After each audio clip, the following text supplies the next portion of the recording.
Satnam Shri Waheguru JIO. Number 31।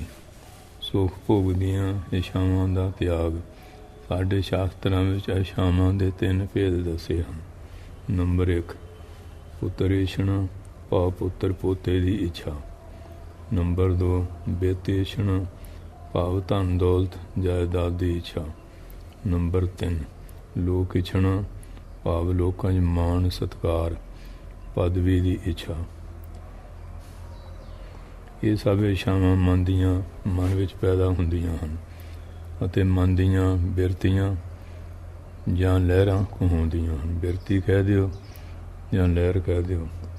ਜਦ ਤੱਕ ਮਨ ਵਿੱਚ ਇਹ ਲਹਿਰਾਂ ਉੱਠਦੀਆਂ ਰਹਿੰਦੀਆਂ ਹਨ ਤਦ ਤੱਕ ਮਨ ਵਿੱਚ ਹਲਚਲ ਬੰਦ ਨਹੀਂ ਹੁੰਦੀ ਹੈ ਅਤੇ ਤਦ ਤੱਕ ਆਤਮ ਗਿਆਨ ਇੱਕ ਸੁਪਨਾ ਬਣ ਕੇ ਰਹਿ ਜਾਂਦਾ ਹੈ।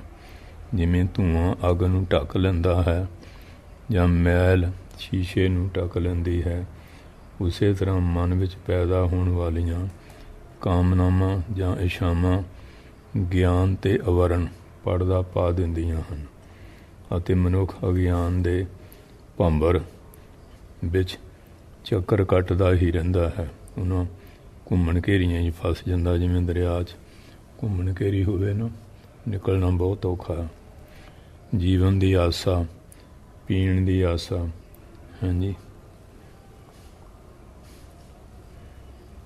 ਕਰਨ ਦੀ ਆਸਾ ਅਤੇ ਭੋਗ ਦੀ ਆਸਾ, ਇਹਨਾਂ ਆਸਾਵਾਂ ਨੇ ਮਨੁੱਖ ਨੂੰ ਈਸ਼ਵਰ ਤੋਂ ਦੂਰ ਕਰਕੇ ਰੱਖਿਆ ਹੈ।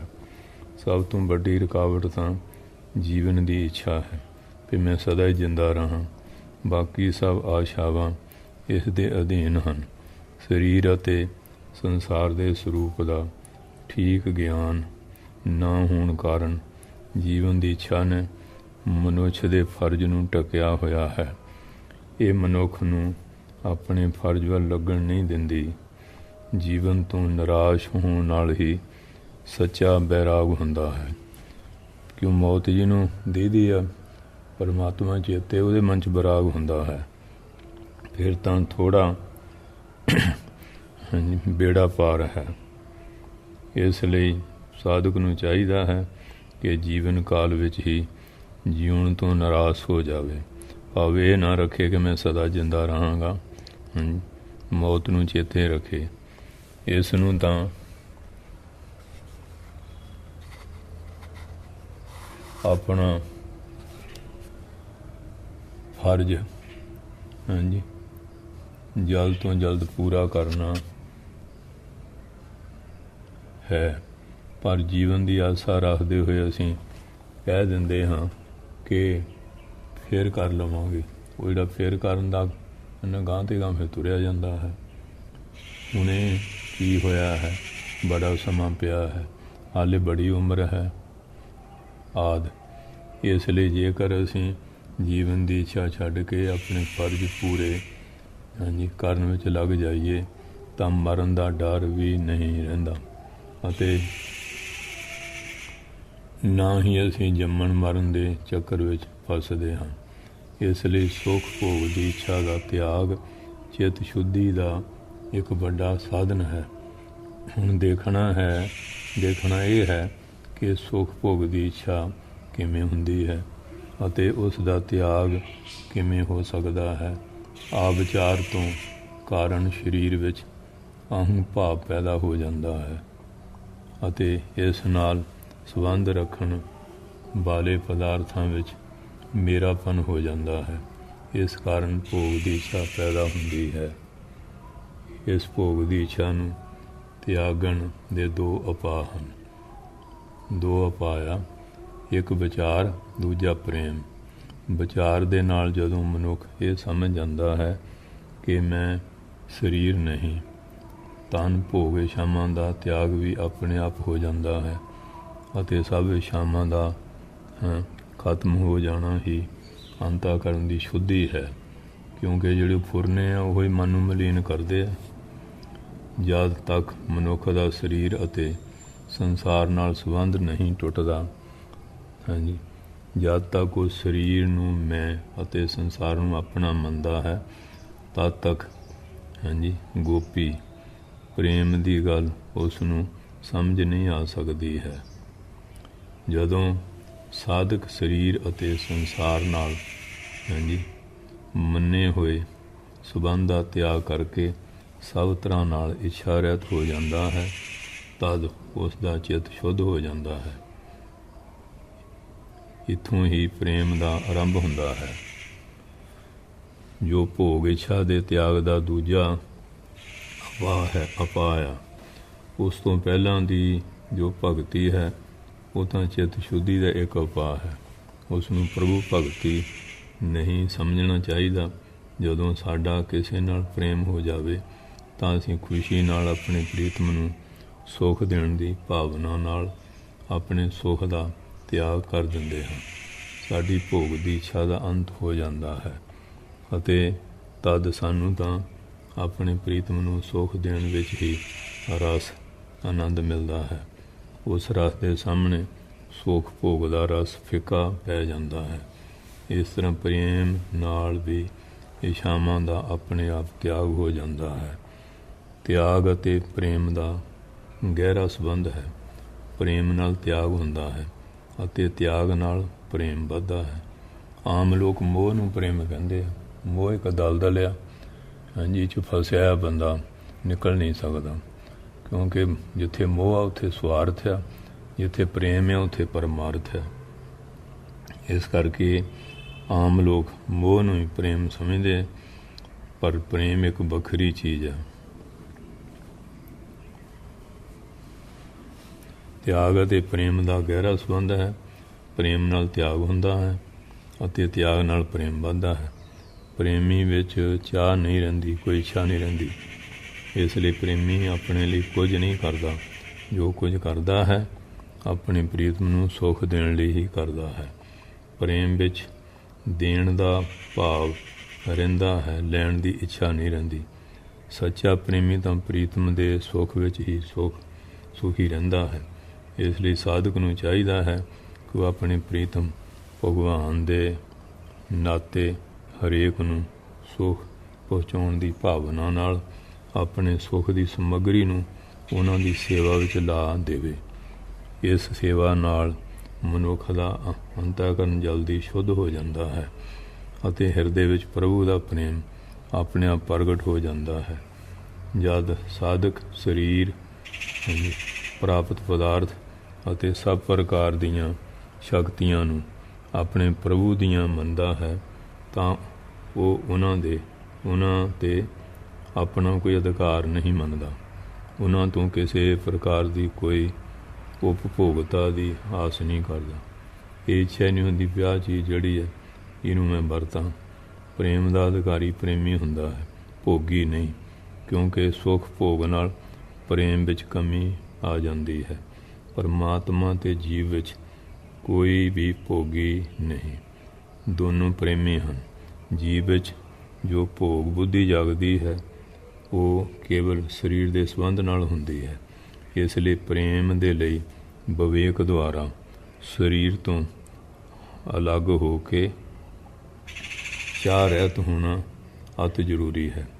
ਇਸ ਲਈ ਵਿਚਾਰ ਅਤੇ ਪ੍ਰੇਮ ਅੰਤःਕਰਨ ਦੀ ਸ਼ੁੱਧੀ ਦੇ ਲਈ ਦੋ ਉਪਾਅ ਹਨ, ਕਿਉਂਕਿ ਵਿਚਾਰ ਨਾਲ ਸਰੀਰ ਦੇ ਹੰਕਾਰ ਦਾ ਤਿਆਗ ਅਤੇ ਪ੍ਰੇਮ ਨਾਲ ਆਪਣੇ ਆਪ ਦਾ ਸਮਰਪਣ ਹੋਣ ਨਾਲ ਸਰੀਰ ਅਤੇ ਸੰਸਾਰ ਦੇ ਸੰਬੰਧ ਟੁੱਟਦੇ ਹੀ ਨਿਰਵਾਸਨਾ ਅਤੇ ਅਸੰਗਤਾ ਪ੍ਰਾਪਤ ਹੋ ਜਾਂਦੀ ਹੈ ਅਤੇ ਰਾਗ ਦਾ ਸਰਵਥਾ ਨਾਸ ਹੋ ਜਾਂਦਾ ਹੈ।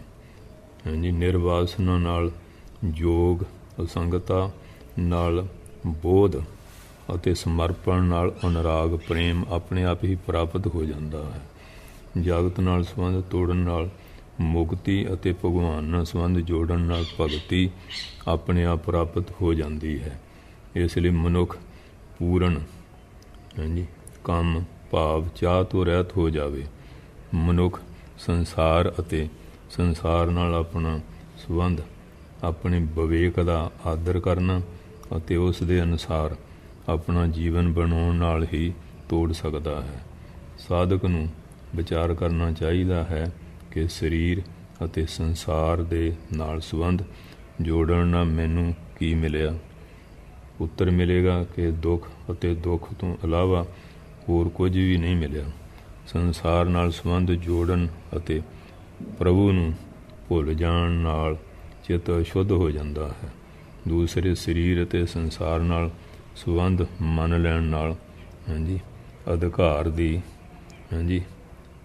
ਜਿਹੜਾ ਅੰਧਕਾਰ ਦੀ ਜਾਗਰਤੀ ਹੁੰਦੀ ਹੈ, ਹੰਕਾਰ ਵੀ ਪੈਦਾ ਹੋ ਜਾਂਦਾ ਹੈ। ਭਾਵ ਉਸ ਵਿੱਚ ਮੇਰਾ ਮੇਰੀ ਦੀ ਭਾਵਨਾ ਪ੍ਰਗਟ ਹੋ ਜਾਂਦੀ ਹੈ। ਉਹ ਅੰਧਕਾਰ ਅਗਿਆਨ ਵਿੱਚ ਜਦੋਂ ਮੰਨ ਲੈਣ ਨਾਲ ਫਿਰ ਹੰਕਾਰ ਵੀ ਪੈਦਾ ਹੋ ਜਾਂਦਾ ਹੈ। ਉਸ ਵਿੱਚ ਮੇਰਾ ਮੇਰੀ ਦੀ ਭਾਵਨਾ ਪ੍ਰਗਟ ਹੋ ਜਾਂਦੀ ਹੈ। ਇਸ ਲਈ ਸਾਧਕ ਨੂੰ ਚਾਹੀਦਾ ਹੈ ਕਿਸੇ ਵਸਤੂ 'ਤੇ ਆਪਣਾ ਕੋਈ ਅਧਿਕਾਰ ਨਾ ਮੰਨੇ। ਸਭ ਅਧਿਕਾਰਾਂ ਨੂੰ ਛੱਡਣ ਵਾਲਾ ਸਭ ਨੂੰ ਪਿਆਰਾ ਲੱਗਦਾ ਹੈ, ਕਿਉਂਕਿ ਜਦੋਂ ਇਹ ਸੰਸਾਰ ਨਾਲ ਸੰਬੰਧ ਮੰਨ ਲੈਣ ਨਾਲ ਨਾ ਅਧਿਕਾਰ ਦੀ ਜਾਗਰਤੀ ਹੋ ਜਾਂਦੀ ਹੈ। ਇਹ ਚੀਜ਼ ਮੇਰੀ ਆ, ਉਹਦੇ 'ਤੇ ਆਪਣਾ ਹੱਕ ਜਣਾਉਂਦਾ ਨਾ, ਭਾਵ ਉਹਦੇ 'ਚ ਮੇਰਾ ਮੇਰੀ ਦੀ ਭਾਵਨਾ ਪੈਦਾ ਹੋ ਜਾਂਦੀ ਹੈ। ਇਸ ਲਈ ਜਿਹੜਾ ਸਾਧਕ ਹੈ ਉਹਨੂੰ ਚਾਹੀਦਾ ਕਿਸੇ ਵਸਤੂ 'ਤੇ ਆਪਣਾ ਅਧਿਕਾਰ ਨਾ ਮੰਨੇ। ਇਹ ਸਮਝੇ ਕਿ ਸਾਰਾ ਪਰਮੇਸ਼ਰ ਦੀਆਂ ਦਾਤਾਂ ਹੈਗੀਆਂ। ਸਭ ਅਧਿਕਾਰਾਂ ਨੂੰ ਛੱਡਣ ਨਾਲ ਸਭ ਨੂੰ ਪਿਆਰਾ ਲੱਗਦਾ ਹੈ ਅਤੇ ਅਧਿਕਾਰ ਰੱਖਣ ਵਾਲਾ ਕਿਸੇ ਨੂੰ ਪਿਆਰਾ ਨਹੀਂ ਲੱਗਦਾ। ਇਸ ਲਈ ਵਿਚਾਰ ਅਤੇ ਪ੍ਰੇਮ ਨਾਲ ਚਾਹ ਰਹਿਤ ਇੱਛਾ ਰਹਿਤ ਹੋ ਜਾਣ ਨਾਲ ਹੀ ਚਿੱਤ ਦੀ ਸ਼ੁੱਧੀ ਹੁੰਦੀ ਹੈ। 32ਵਾਂ ਆਪਣੀ ਗਲਤੀ ਨੂੰ ਮੰਨਣਾ। ਇਨਸਾਨ ਗਲਤੀ ਕਰਕੇ ਵੀ ਮੰਨਦਾ ਨਹੀਂ ਨਾ। ਤੁਹਾਡੇ ਕੋਲੋਂ ਭੁੱਲ ਹੋ ਜਾਣ 'ਤੇ ਖਿਮਾ ਮੰਗਣ ਅਤੇ ਦੂਸਰੇ ਤੋਂ ਭੁੱਲ ਹੋ ਜਾਣ 'ਤੇ ਖਿਮਾ ਕਰਨ ਨਾਲ ਚਿੱਤ ਦੀ ਸ਼ੁੱਧੀ ਹੁੰਦੀ ਹੈ। ਕਿਸੇ ਦੀ ਗਲਤੀ ਜਿਹੜੀ ਹੈ ਉਹਨੂੰ ਮਾਫ਼ ਕਰਨਾ, ਆਪਣੀ ਗਲਤੀ ਦੀ ਭੁੱਲ ਮੰਨਣੀ, ਇਹ ਵੱਡਾ ਗੁਣ ਹੈ। ਮਨੁੱਖ ਨੂੰ ਆਪਣਾ ਦੋਸ਼ ਮੰਨਣ ਵਿੱਚ ਅਤੇ ਖਿਮਾ ਮੰਗਣ ਵਿੱਚ ਸੰਕੋਚ ਕਿਉਂਕਿ ਉਹ ਦੋਸ਼ੀ ਕਹਾਉਣਾ ਨਹੀਂ ਚਾਹੁੰਦਾ। ਉਹ ਆਪਣੇ ਦੋਸ਼ ਨੂੰ ਲੁਕਾਉਣਾ ਚਾਹੁੰਦਾ ਹੈ। ਦੋਸ਼ੀ ਭਲੇ ਹੀ ਬਣਿਆ ਰਹੇ। ਇਸ ਨਾਲ ਉਹ ਦੋਸ਼ ਦਾ ਪੋਸ਼ਣ ਹੁੰਦਾ ਹੈ। ਕਹਿੰਦੇ ਹਨ ਕਿਉਂ ਜਿਹੜਾ ਦੋਸ਼ ਹੈ ਨਾ ਉਹ ਫਿਰ ਸਗੋਂ ਹੋਰ ਪੁਸ਼ਟ ਬਲਵਾਨ ਹੋ ਜਾਂਦਾ। ਜਿਹੜੇ ਦੋਸ਼ ਨੂੰ ਲੁਕਾਉਂਦਾ, ਹੀ ਹੂ or commits a sin is a devil, but we who confuses it is a saint। ਕਹਿੰਦੇ ਹੈ ਭਾਵ ਇਹ ਜੋ ਪਾਪ ਕਰਦਾ ਹੈ ਉਹ ਡੈਵਲ ਮੈਨੇ ਸ਼ੈਤਾਨ ਹੈ, ਪਰ ਜੋ ਪਾਪ ਨੂੰ ਸਵੀਕਾਰ ਕਰ ਲੈਂਦਾ ਹੈ ਉਹ ਸਾਧੂ ਹੈ। ਆਪਣੀ ਗਲਤੀ ਨੂੰ ਮੰਨ ਲੈਣਾ ਸਾਧੂ ਪੁਣਾ, ਅਤੇ ਜਿਹੜਾ ਗਲਤੀ ਨੂੰ ਛੁਪਾਉਣਾ ਉਹ ਸ਼ੈਤਾਨ ਪੁਣਾ। ਆਪਣੀ ਭੁੱਲ ਮੰਨ ਲੈਣ ਅਤੇ ਉਸ ਦੇ ਲਈ ਖਿਮਾ ਮੰਗ ਲੈਣ ਨਾਲ ਮਨ ਦੀ ਮੈਲ ਧੋ ਹੋ ਜਾਂਦੀ ਹੈ ਅਤੇ ਭਵਿੱਖ ਵਿੱਚ ਉਸ ਕੋਲੋਂ ਉਹ ਭੁੱਲ ਵੀ ਨਹੀਂ ਹੁੰਦੀ। ਕਹਿੰਦੇ ਹਨ forgive others but you self never. ਕਹਿੰਦੇ ਦੂਜੇ ਨੂੰ ਮਾਫ਼ ਕਰ ਦਿਓ, ਆਪਣੇ ਆਪ ਨੂੰ ਮਾਫ਼ ਨਾ ਕਰੋ। ਭਾਵ ਦੂਸਰੇ ਨੂੰ ਖਿਮਾ ਕਰ ਦਿਓ ਪਰ ਆਪਣੇ ਆਪ ਨੂੰ ਕਦੇ ਨਹੀਂ। ਪਰ ਮਨੁੱਖ ਆਪਣੇ ਦੋਸ਼ਾਂ ਨੂੰ ਇਸ ਲਈ ਨਹੀਂ ਛੱਡਦਾ ਕਿਉਂਕਿ ਉਹ ਉਹਨਾਂ ਤੋਂ ਸੁੱਖ ਦੀ ਕਲਪਨਾ ਕਰਕੇ ਰਸ ਲੈਂਦਾ ਰਹਿੰਦਾ ਹੈ। ਸਾਧਕ ਇਹ ਵੀ ਵਿਚਾਰ ਨਾ ਕਰੇ ਕਿ ਦੋਸ਼ ਕਿਸ ਵਿੱਚ ਨਹੀਂ ਹੈ, ਇਸ ਨਾਲ ਉਸ ਦੇ ਦੋਸ਼ ਬਣੇ ਰਹਿਣਗੇ ਅਤੇ ਉਹ ਉਹਨਾਂ ਨੂੰ ਦੂਰ ਕਰਨ ਦਾ ਯਤਨ ਨਹੀਂ ਕਰੇਗਾ। ਇਸ ਲਈ ਸਾਧਕ ਨੂੰ ਚਾਹੀਦਾ ਹੈ ਕਿ ਆਪਣੇ ਦੋਸ਼ ਗਹਿਰਾਈ ਤੱਕ ਦੇਖੇ ਅਤੇ ਉਹਨਾਂ ਨੂੰ ਦੂਰ ਕਰਨ ਦਾ ਪੂਰਨ ਯਤਨ ਕਰੇ। ਆਪਣੇ ਦੋਸ਼ਾਂ ਨੂੰ ਜਾਣਨ ਲਈ ਮਨੁੱਖ ਨੂੰ ਆਪਣੇ ਚਿੱਤ ਦੀ ਹਾਲਤ ਦਾ ਅਧਿਐਨ ਕਰਦੇ ਰਹਿਣਾ ਚਾਹੀਦਾ ਹੈ। ਉਦਾਹਰਨ ਦੇ ਰੂਪ ਵਿੱਚ ਜੇਕਰ ਕਿਸੇ ਲੜਕੀ ਜਾਂ ਇਸਤਰੀ ਨੂੰ ਦੇਖ ਕੇ ਉਸ ਦੀ ਸੁੰਦਰਤਾ 'ਤੇ ਦ੍ਰਿਸ਼ਟੀ ਜਾਵੇ ਅਤੇ ਆਪਣੇ ਮਨ ਨੂੰ ਉਹ ਪਿਆਰਾ ਲੱਗੇ ਅਤੇ ਸਾਧਕ ਸਮਝ ਲਵੇ ਕਿ ਉਸ ਵਿੱਚ ਕਾਮ ਦਾ ਦੋਸ਼ ਮੌਜੂਦ ਹੈ। ਜੇਕਰ ਇਸਤਰੀ ਨੂੰ ਦੇਖ ਕੇ ਕੋਈ ਬੁਰਾ ਭਾਵ ਪੈਦਾ ਨਾ ਹੋਵੇ ਅਤੇ ਮਨ ਵਿੱਚ ਕੋਈ ਬਕਾਰ ਪੈਦਾ ਨਾ ਹੋਵੇ ਤਾਂ ਸਾਧਕ ਸਮਝ ਲਵੇ ਕਿ ਕਾਮ ਦਾ ਅਭਾਵ ਹੈ। ਇਸ ਲਈ ਧਨਵਾਨ ਨੂੰ ਦੇਖ ਕੇ, ਸ਼ਾਨਦਾਰ ਭਵਨ ਨੂੰ ਦੇਖ ਕੇ ਜਾਂ ਚੰਗੇ ਪਦਾਰਥ ਨੂੰ ਦੇਖ ਕੇ ਸਾਧਕ ਦਾ ਮਨ ਖਿੱਚਿਆ ਜਾਵੇ ਤਾਂ ਸਮਝ ਲਵੇ ਕਿ ਉਸ ਵਿੱਚ ਲੋਭ ਦਾ ਦੋਸ਼ ਹੈ।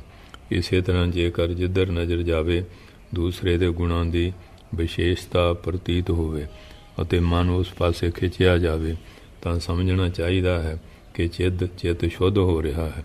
ਜਿਵੇਂ ਮਹਾਤਮਾ ਨੂੰ ਦੇਖ ਕੇ ਭਜਨ ਦਾ ਮਹੱਤਵ ਪਤਾ ਲੱਗੇ ਅਤੇ ਭਜਨ ਕਰਨ ਨੂੰ ਜੀ ਕਰੇ ਅਤੇ ਪਰਮਾਤਮਾ ਵਿੱਚ ਪ੍ਰੇਮ ਪੈਦਾ ਹੋਵੇ ਆਦਿਕ। 33ਵਾਂ ਸਭ ਵਸਤੂ ਨਾਲ ਸੰਬੰਧ ਜੋੜਨਾ। ਪਹਿਲਾਂ ਅਸੀਂ ਇਸ ਗੱਲ 'ਤੇ ਵਿਚਾਰ ਕਰਾਂਗੇ ਕਿ ਕਿਸੇ ਪ੍ਰਾਣੀ ਦਾ ਸੰਬੰਧ ਕਿਸੇ ਨਾਲ ਕਿਉਂ ਜੁੜਦਾ ਹੈ ਅਤੇ ਕਿਉਂ ਟੁੱਟਦਾ ਹੈ। 3 ਕਾਰਨਾਂ ਨਾਲ ਇਹ ਸੰਬੰਧ ਜੁੜਦਾ ਹੈ ਅਤੇ ਉਹਨਾਂ ਦੇ ਨਾ ਹੋਣ ਨਾਲ ਇਹ ਸੰਬੰਧ ਟੁੱਟ ਜਾਂਦਾ ਹੈ। ਪਹਿਲਾ ਕਾਰਨ ਰੁਚੀ ਹੈ, ਭਾਵ ਮਨ ਨੂੰ ਜੋ ਗੱਲ ਪਿਆਰੀ ਲੱਗਦੀ ਹੈ ਮਨ ਨੂੰ ਉਸ ਦੀ ਅਸਕਤੀ ਹੋ ਜਾਂਦੀ, ਉੱਧਰ ਪਕੜ ਹੋ ਜਾਂਦੀ ਨਾ। ਕਿਸੇ ਵਸਤੂ ਨੂੰ ਮਨ ਦੀ ਅਸਕਤੀ ਦਾ ਨਾਮ ਹੀ ਰੁਚੀ ਹੈ। ਦੂਸਰਾ ਕਾਰਨ ਅਭਾਵ ਪੂਰਤੀ ਦੀ ਆਸ਼ਾ ਹੈ। ਜਿਸ ਨਾਲ ਸਾਨੂੰ ਅਭਾਵ ਪੂਰਤੀ ਦੀ ਆਸ਼ਾ ਹੋਵੇ ਉਸ ਨਾਲ ਸਾਡਾ ਸੰਬੰਧ ਜੁੜ ਜਾਂਦਾ ਹੈ। ਤੀਸਰਾ ਕਾਰਨ ਸੰਦੇਹ ਸ਼ੱਕ ਦਾ ਨਾ ਹੋਣਾ ਹੈ। ਇਸੇ ਪ੍ਰਕਾਰ ਜਿਸ ਵਿੱਚ ਮਨੁੱਖ ਦੀ ਰੁਚੀ ਨਹੀਂ ਰਹਿੰਦੀ, ਜਿਸ ਨਾਲ ਅਭਾਵ ਪੂਰਤੀ ਦੀ ਆਸ਼ਾ ਨਹੀਂ ਅਤੇ ਜਿਸ ਨਾਲ ਸ਼ੱਕ ਹੋ ਜਾਂਦਾ ਹੈ, ਇਸ ਨਾਲ ਦਾ ਸੰਬੰਧ ਟੁੱਟ ਜਾਂਦਾ ਹੈ। ਹੁਣ ਦੇਖ ਲਓ ਕਈ ਵਾਰੀ ਮਾਂ ਪਿਓ ਨੂੰ ਸੰਬੰਧ ਟੁੱਟ ਜਾਂਦੇ, ਇੱਕ ਤੋਂ ਸ਼ੱਕੀ ਹੋ ਜਾਂਦਾ, ਇਸਤਰੀ ਪੁਰਸ਼ ਇੱਕ ਦੂਜੇ ਸ਼ੱਕੀ ਹੋ ਜਾਂਦੇ, ਸੰਬੰਧ ਟੁੱਟ ਜਾਂਦਾ, ਮਿੱਤਰ ਸ਼ੱਕੀ ਹੋ ਜਾਂਦਾ, ਸੰਬੰਧ ਟੁੱਟ ਜਾਂਦਾ ਹੈ। ਇਸ ਲਈ ਸਾਧਕ ਨੂੰ ਚਾਹੀਦਾ ਹੈ ਕਿ ਆਪਣੇ ਮਨ ਨੂੰ ਸਮਝਾ ਕੇ ਇਸ ਵਿੱਚ ਰੁਚੀ ਪੈਦਾ ਕਰੇ ਕਿ ਅਸਲ ਵਿੱਚ ਹਿਤਕਾਰੀ ਹੋਵੇ ਅਤੇ ਜਿਸ ਵਿੱਚ ਕਿਸੇ ਪ੍ਰਕਾਰ ਦਾ ਸ਼ੱਕ ਨਾ ਹੋਵੇ ਅਤੇ ਜੋ ਅਸਲ ਵਿੱਚ ਅਭਾਵ ਦੀ ਪੂਰਤੀ ਕਰ ਸਕੇ। ਕਿ ਜਿਹੜੀ ਚੀਜ਼ ਨਹੀਂ ਹੈ ਉਹਨੂੰ ਪੂਰਾ ਕਰਨਾ। ਉਹਨੇ ਦੇਖਣਾ ਨਾ ਕਿ ਸੰਸਾਰ ਦੇ ਉੱਤੇ ਚੀਜ਼ਾਂ ਹੈਗੀਆਂ ਅਤੇ ਪਰਮੇਸ਼ਰ ਵੱਲੋਂ ਵੀ ਮਨ ਤਾਂ ਹੀ ਮੁੜਦਾ, ਉੱਧਰ ਰੁਚੀ ਨਹੀਂ ਨਾ ਹੈਗੀ। ਜੇ ਰੁਚੀ ਹੋਵੇ ਭਜਨ ਕਰੂਗਾ, ਬਾਣੀ ਪੜ੍ਹੂਗਾ, ਸਤਸੰਗ ਕਰੂਗਾ, ਸੇਵਾ ਕਰੂਗਾ। ਮਨ ਦੀ ਆਵਾਜ਼ ਦਾ ਨਾਮ ਰੁਚੀ ਹੈ। ਜਿਸ ਰੁਚੀ ਦੇ ਨਾਲ ਵਿਵੇਕ ਸਮਿਲਿਤ ਹੁੰਦਾ, ਮਿਲਿਆ ਹੁੰਦਾ ਹੈ, ਉਹ ਮਨੁੱਖ ਦੀ ਭਾਰੀ ਦੁਰਦਸ਼ਾ ਕਰਦੀ ਹੈ। ਇਸ ਲਈ ਸਾਧਕ ਨੂੰ ਚਾਹੀਦਾ ਹੈ ਕਿ ਮਨ ਦੀ ਰੁਚੀ ਨੂੰ ਵਿਵੇਕ ਦੇ ਪ੍ਰਕਾਸ਼ ਵਿੱਚ ਦੇਖੇ ਅਤੇ ਉਸ ਨੂੰ ਨਿਰਦੋਸ਼ ਬਣਾਏ ਅਤੇ ਸਾਧਕ ਆਪਣੇ ਅਭਾਵ ਨੂੰ ਠੀਕ ਸਮਝੇ ਅਤੇ ਉਸ ਦੀ ਪੂਰਤੀ ਦਾ ਜੋ ਅਸਲੀ ਉਪਾਅ ਹੈ ਉਸ ਦੀ ਖੋਜ ਕਰੇ। ਵਿਚਾਰ ਕਰਨ ਨਾਲ ਉਸ ਨੂੰ ਪਤਾ ਲੱਗੇਗਾ ਕਿ ਅਨੁਕੂਲਤਾ ਅਵੱਸ਼ ਹੀ ਪ੍ਰਤੀਕੂਲਤਾ ਵਿੱਚ ਬਦਲ ਜਾਂਦੀ ਹੈ, ਕਿਉਂਕਿ ਤਬਦੀਲੀ ਪ੍ਰਕਿਰਤੀ ਕੁਦਰਤ ਦਾ ਨਿਯਮ ਹੈ। ਕੁਦਰਤ 'ਚ ਹਰ ਚੀਜ਼ ਬਦਲਦੀ ਰਹਿੰਦੀ ਹੈ। ਇਹ ਪਤਾ ਲੱਗਦਾ ਹੀ ਸੰਯੋਗ ਕਾਲ ਵਿੱਚ ਵਿਯੋਗ ਦਾ ਦੁੱਖ ਦਿਸਣ ਲੱਗੇਗਾ ਅਤੇ ਅਨੁਭਵ ਹੋਵੇਗਾ ਸੰਸਾਰ ਦੀ ਕੋਈ ਵੀ ਵਸਤੂ ਅਭਾਵ ਦੀ ਪੂਰਤੀ ਨਹੀਂ ਕਰ ਸਕਦੀ, ਤਾਂ ਸੰਸਾਰ ਦੇ ਸੰਬੰਧ ਤੋਂ ਰੁਚੀ ਹਟੇਗੀ। ਪਿਓ ਮਰ ਗਿਆ ਅਤੇ ਪਿਓ ਦੀ ਜਗ੍ਹਾ ਕੋਈ ਪਿਓ ਥੋੜ੍ਹੀ ਖੜ੍ਹਾ ਕਰ ਸਕੂਗਾ ਕਿ ਨਹੀਂ। ਕੁਦਰਤ ਦੇ ਨਿਯਮ ਆ, ਇਸ ਤਰ੍ਹਾਂ ਇਹ ਚੱਲਦੇ ਰਹਿੰਦੇ ਆ। ਜੋ ਮਨੁੱਖ ਸੋਚਦਾ ਹੈ ਕਿ ਫਲਾਣਾ ਕੰਮ ਪੂਰਾ ਹੋਣ 'ਤੇ ਜਾਂ ਫਲਾਣੇ ਤਰ੍ਹਾਂ ਦੇ ਹਾਲਾਤ ਹੋਣ 'ਤੇ ਭਜਨ ਸਾਧਨ ਕਰੂੰਗਾ, ਉਹ ਭਜਨ ਸਾਧਨ ਨਹੀਂ ਕਰ ਸਕਦਾ। ਕਿਉਂ ਤਾਂ ਉਹ ਸੋਚਦਾ ਹੀ ਰਹਿੰਦਾ ਉਹਨੂੰ ਕਰਨਾ ਕੀ ਹੈ। ਕਿਉਂਕਿ ਜਿਹੜਾ ਹਾਲਾਤਾਂ ਦੀ ਆਸ਼ਾ ਅਤੇ ਚਿੰਤਨ ਉਸ ਨੂੰ ਭਜਨ ਕਰਨ ਨਹੀਂ ਦਿੰਦੇ, ਉਹ ਹਾਲਾਤ ਪੈਦਾ ਹੋਣ 'ਤੇ ਭਜਨ ਕਰਨ ਦੇਣਗੇ। ਭਜਨ ਸਾਧਨ ਉਹੀ ਕਰ ਸਕਦਾ ਹੈ ਜੋ ਇਹ ਨਿਸ਼ਚਾ ਕਰ ਲਵੇ ਕਿ ਮੈਂ ਤਾਂ ਇਹਨਾਂ ਹੀ ਹਾਲਤਾਂ ਵਿੱਚ ਭਜਨ ਕਰਨਾ ਹੈ ਜੋ ਮੈਨੂੰ ਪ੍ਰਾਪਤ ਹਨ। ਇਸ ਲਈ ਸਾਧਕ ਨੂੰ ਚਾਹੀਦਾ ਹੈ ਪ੍ਰਤੀਕੂਲ ਹਾਲਤ ਤੋਂ ਡਰੇ ਨਹੀਂ। ਕਿ ਜੇ ਕੋਈ ਉਲਟ ਕਿਰਿਆ ਵੀ ਹੋ ਰਹੀ ਹੈ ਡਰੇ ਨਾ। ਸਾਰੀਆਂ ਚੀਜ਼ਾਂ ਅਨੁਕੂਲ ਹੀ ਥੋੜ੍ਹੀਆਂ ਹੁੰਦੀਆਂ, ਦੁੱਖ ਵੀ ਆਉਂਦੇ ਆ, ਸੁੱਖ ਵੀ ਆਉਂਦੇ ਆ। ਅਤੇ ਦੁੱਖ ਵਿੱਚ ਵੀ ਭਜਨ ਛੱਡੇ ਨਾ ਅਤੇ ਅਨੁਕੂਲ ਹਾਲਤ ਦੀ ਆਸ ਨਾ ਕਰੇ ਅਤੇ ਜਿਸ ਤਰ੍ਹਾਂ ਦੇ ਵੀ ਹਾਲਾਤ ਹੋਣ ਉਹਨਾਂ ਨੂੰ ਹੀ ਉਚਿਤ ਰੂਪ ਵਿੱਚ ਵਰਤੋਂ ਕਰਦੇ ਹੋਏ ਆਪਣੇ ਨਿਸ਼ਾਨੇ ਦੀ ਪੂਰਤੀ 'ਚ ਲੱਗ ਜਾਵੇ। ਹੁਣ ਗੁਰਸਿੱਖਾਂ ਦੇ ਆਰੇ ਫਿਰੇ ਬੰਦ ਕੱਟੇ ਆ, ਪਰ ਉਹਨੇ ਆਪਣਾ ਸਿਮਰਨ ਥੋੜ੍ਹੀ ਛੱਡਿਆ। ਸਾਧਕ ਨੂੰ ਇਹ ਗੱਲ ਸਮਝ ਲੈਣੀ ਚਾਹੀਦੀ ਹੈ ਕਿ ਪ੍ਰਤੀਕੂਲ ਹਾਲਾਤ ਤਾਂ ਸੰਸਾਰ ਤੋਂ ਬਰਾਗ ਪੈਦਾ ਕਰਕੇ ਨਿਸ਼ਾਨੇ ਤੱਕ ਪਹੁੰਚਾ ਦੇਣ ਵਿੱਚ ਸਹਾਇਤਾ ਦਿੰਦੇ ਹਨ ਅਤੇ ਅਨੁਕੂਲ ਹਾਲਾਤ ਰਾਤ ਵਾਂਗੂ ਆਰਾਮ ਦਿੰਦੇ ਹਨ। ਜਦੋਂ ਇਹਦੇ ਅਨੁਕੂਲ ਆ ਸੁੱਖ 'ਚ ਪੈ ਜਾਂਦਾ ਫਿਰ ਭਜਨ ਛੱਡ ਜਾਂਦਾ। ਜਦੋਂ ਦੁੱਖ ਆਉਂਦਾ ਉਦੋਂ ਯਾਦ ਆਉਂਦੀ ਆ ਅਤੇ ਮਨੁੱਖ ਨੂੰ ਆਪਣੇ ਨਿਸ਼ਾਨੇ ਤੱਕ ਪਹੁੰਚਣ ਨਹੀਂ ਦਿੰਦੇ। ਇਸ ਲਈ ਸਾਧਕ ਇਸ ਗੱਲ ਨੂੰ ਧਿਆਨ ਵਿੱਚ ਰੱਖੇ ਕਿ ਪ੍ਰਤੀਕੂਲਤਾ ਅਤੇ ਅਨੁਕੂਲਤਾ ਆਉਂਦੀ ਜਾਂਦੀ ਰਹੇਗੀ। ਮੈਨੂੰ ਇਹਨਾਂ ਨਾਲ ਦਵੈਸ਼ ਜਾਂ ਅਸਕਤੀ ਕਰਕੇ ਫਸਣਾ ਨਹੀਂ ਹੈ, ਸਗੋਂ ਇਹਨਾਂ ਦਾ ਠੀਕ ਠੀਕ ਉਪਯੋਗ ਕਰਕੇ ਆਪਣੇ ਨਿਸ਼ਾਨੇ ਵੱਲ ਵਧਣਾ ਹੈ। ਇਸ ਲਈ ਸਾਧਕ ਨੂੰ ਚਾਹੀਦਾ ਹੈ, ਮੈਂ ਸਾਧਨ ਨਹੀਂ ਕਰ ਸਕਦਾ ਜਾਂ ਮੈਨੂੰ ਸਾਧਨ ਸਫਲਤਾ ਮਿਲਣੀ ਮੁਸ਼ਕਲ ਹੈ, ਇਸ ਗੱਲ ਨੂੰ ਆਪਣੇ ਦਿਮਾਗ 'ਚੋਂ ਕੱਢ ਦੇਵੇ ਅਤੇ ਇਹ ਨਿਸ਼ਚਾ ਕਰ ਲਵੇ ਕਿ ਹੁਣ ਤੱਕ ਜਿਸ ਤਰ੍ਹਾਂ ਦੇ ਵੀ ਹਾਲਾਤ ਹੋਣਗੇ ਉਹਨਾਂ ਵਿੱਚ ਹੀ ਮੈਂ ਸਾਧਨ ਕਰ ਸਕਦਾ ਹਾਂ ਅਤੇ ਉਸ ਵਿੱਚ ਮੈਨੂੰ ਜ਼ਰੂਰ ਸਫਲਤਾ ਮਿਲੇਗੀ।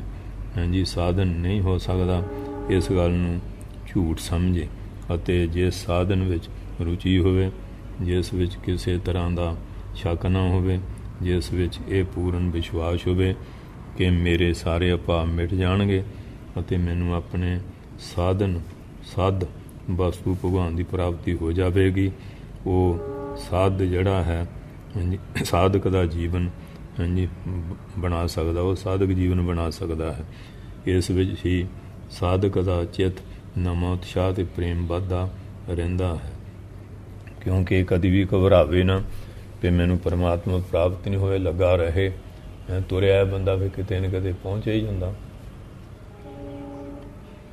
ਚੌਥੀ ਬੁਰੀਆਂ ਆਦਤਾਂ ਤੋਂ ਪੱਲਾ ਛਡਾਉਣਾ। ਇਸ ਦੀ ਵਿਧੀ ਇਹ ਹੈ ਕਿ ਬੁਰੀਆਂ ਆਦਤਾਂ ਨੂੰ ਜਨਮ ਦੇਣ ਵਾਲੇ ਬੁਰੇ ਵਿਚਾਰਾਂ ਦੇ ਲਈ ਆਪਣੇ ਹਿਰਦੇ ਦੇ ਦੁਆਰ ਬੰਦ ਰੱਖੇ। ਇੱਕ ਖਿੰਦ ਦੇ ਲਈ ਵੀ ਬੁਰੇ ਵਿਚਾਰਾਂ ਨੂੰ ਹਿਰਦੇ ਵਿੱਚ ਥਾਂ ਨਾ ਦਿਓ। ਜਿਵੇਂ ਕੋਈ ਚੰਗਾ ਮਾਲੀ ਕਿਸੇ ਨਿਕੰਮੇ ਵਿਅਰਥ ਪੌਦੇ ਜਾਂ ਘਾਹ ਨੂੰ ਆਪਣੇ ਬਾਗ ਵਿੱਚ ਉੱਗਣ ਨਹੀਂ ਦਿੰਦਾ, ਉਹ ਉਹਨਾਂ ਨੂੰ ਜੜ੍ਹ ਤੋਂ ਪੁੱਟ ਦਿੰਦਾ ਹੈ। ਇਸੇ ਤਰ੍ਹਾਂ ਸਾਧਕ ਨੂੰ ਚਾਹੀਦਾ ਹੈ ਕਿ ਆਪਣੇ ਮਨ ਵਿੱਚੋਂ ਬੁਰੇ ਵਿਚਾਰਾਂ ਨੂੰ ਕੱਢ ਦੇਵੇ। ਹਾਂਜੀ, ਇਹ ਕਿਵੇਂ ਹੋਵੇਗਾ? ਇਸ ਦੀ ਵਿਧੀ ਇਹ ਹੈ ਕਿ ਬੁਰੇ ਵਿਚਾਰਾਂ ਨੂੰ ਕੱਢ ਕੇ ਉਹਨਾਂ ਦੀ ਥਾਂ ਪਵਿੱਤਰ ਵਿਚਾਰ ਭਰ ਦਿੱਤੇ ਜਾਣ। ਇੱਕ ਮਹਾਤਮਾ ਦਾ ਕਥਨ ਹੈ ਕਿ ਪਵਿੱਤਰ ਵਿਚਾਰਾਂ ਨਾਲ ਮਨ ਨੂੰ ਭਰਨਾ ਸੋਨਾ ਚਾਂਦੀ ਇਕੱਠਾ ਕਰਨ ਦੀ ਥਾਵੇਂ ਜ਼ਿਆਦਾ ਚੰਗਾ ਹੈ। ਪਹਿਲ ਆਪਣੀ ਪਾਲੀ ਪਲੋਸੀ ਸ਼ਾਮਾਂ ਨੂੰ ਛੱਡਣਾ ਮੁਸ਼ਕਲ ਹੁੰਦਾ ਹੈ, ਪਰ ਜਿਉਂ-ਜਿਉਂ ਇਹਨਾਂ ਦੀ ਥਾਵੇਂ ਪਵਿੱਤਰ ਵਿਚਾਰ ਜੜ ਫੜਦੇ ਜਾਣਗੇ, ਜ਼ਹਿਰ ਅੰਮ੍ਰਿਤ ਵਿੱਚ ਬਦਲ ਜਾਏਗਾ। ਜੋ ਦ੍ਰਿੜ ਨਿਸ਼ਚਾ ਹੈ, ਜੋ ਧੀਰਜਵਾਨ ਹੈ, ਉਸ ਨੂੰ ਅਸਫਲਤਾ ਦਾ ਮੂੰਹ ਨਹੀਂ ਦੇਖਣਾ ਪੈਂਦਾ।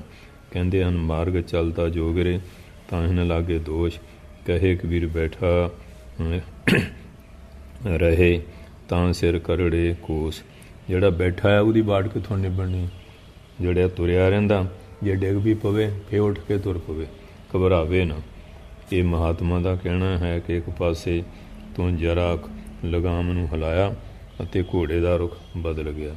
ਇਸੇ ਤਰ੍ਹਾਂ ਹਰ ਇੱਕ ਮਨੁੱਖ ਦੇ ਹਿਰਦੇ ਵਿੱਚ ਪਵਿੱਤਰ ਵਿਚਾਰ ਦਾਖਲ ਕਰ ਦੇਣ ਨਾਲ ਉਸ ਦੀ ਅਵਸਥਾ ਬਦਲ ਜਾਂਦੀ ਹੈ, ਕਿਉਂਕਿ ਜਦੋਂ ਇਹ ਮਿਹਨਤ ਕਰਦਾ ਅਵਸਥਾ ਹੌਲੀ ਹੌਲੀ ਫਿਰ ਬਦਲ ਜਾਂਦੀ ਹੈ। ਜਿਵੇਂ ਬੁੱਲੇ ਨੂੰ ਕਿਹਾ ਸੀ, ਬੁੱਲਿਆ ਰੱਬ ਦਾ ਕੀ ਪਾਉਣਾ, ਇੱਧਰੋਂ ਪੁੱਟਣਾ ਇੱਧਰ ਲਾਉਣਾ, ਇਹ ਬੁਰੇ ਪਾਸੋਂ ਪੁੱਟਣਾ ਚੰਗੇ ਪਾਸੇ ਲਾਉਣਾ, ਇਹ ਰੱਬ ਦਾ ਪਾਉਣਾ ਹੈ।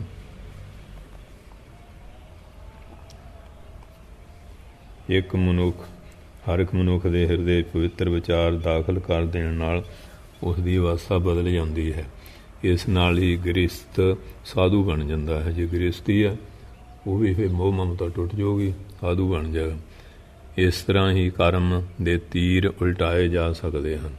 ਜਿਵੇਂ ਕੌੜੀ ਮਿਰਚ ਖਾ ਲਵੇ, ਮੂੰਹ ਸੜ ਰਿਹਾ ਹੈ, ਥੋੜ੍ਹੀ ਜਿਹੀ ਸ਼ੱਕਰ ਮੂੰਹ ਵਿੱਚ ਰੱਖ ਲਵੋ ਤਾਂ ਕੜਵਾਹਟ ਜਾਂਦੀ ਰਹੇਗੀ, ਕੌੜਾਪਨ ਚੱਲ ਜਾਏਗਾ ਅਤੇ ਮੂੰਹ 'ਚ ਮਿਠਾਸ ਪੈਦਾ ਹੋ ਜਾਏਗੀ। ਬਸ ਇੰਨੀ ਕੁ ਹੀ ਗੱਲ ਹੈ।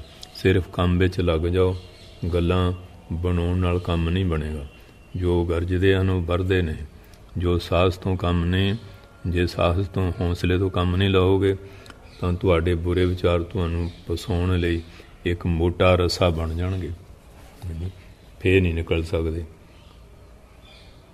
35ਵਾਂ ਪਰਮਾਤਮਾ ਦੀ ਸਰਬ ਵਿਆਪਕਤਾ ਦਾ ਅਨੁਭਵ ਕਰਨਾ।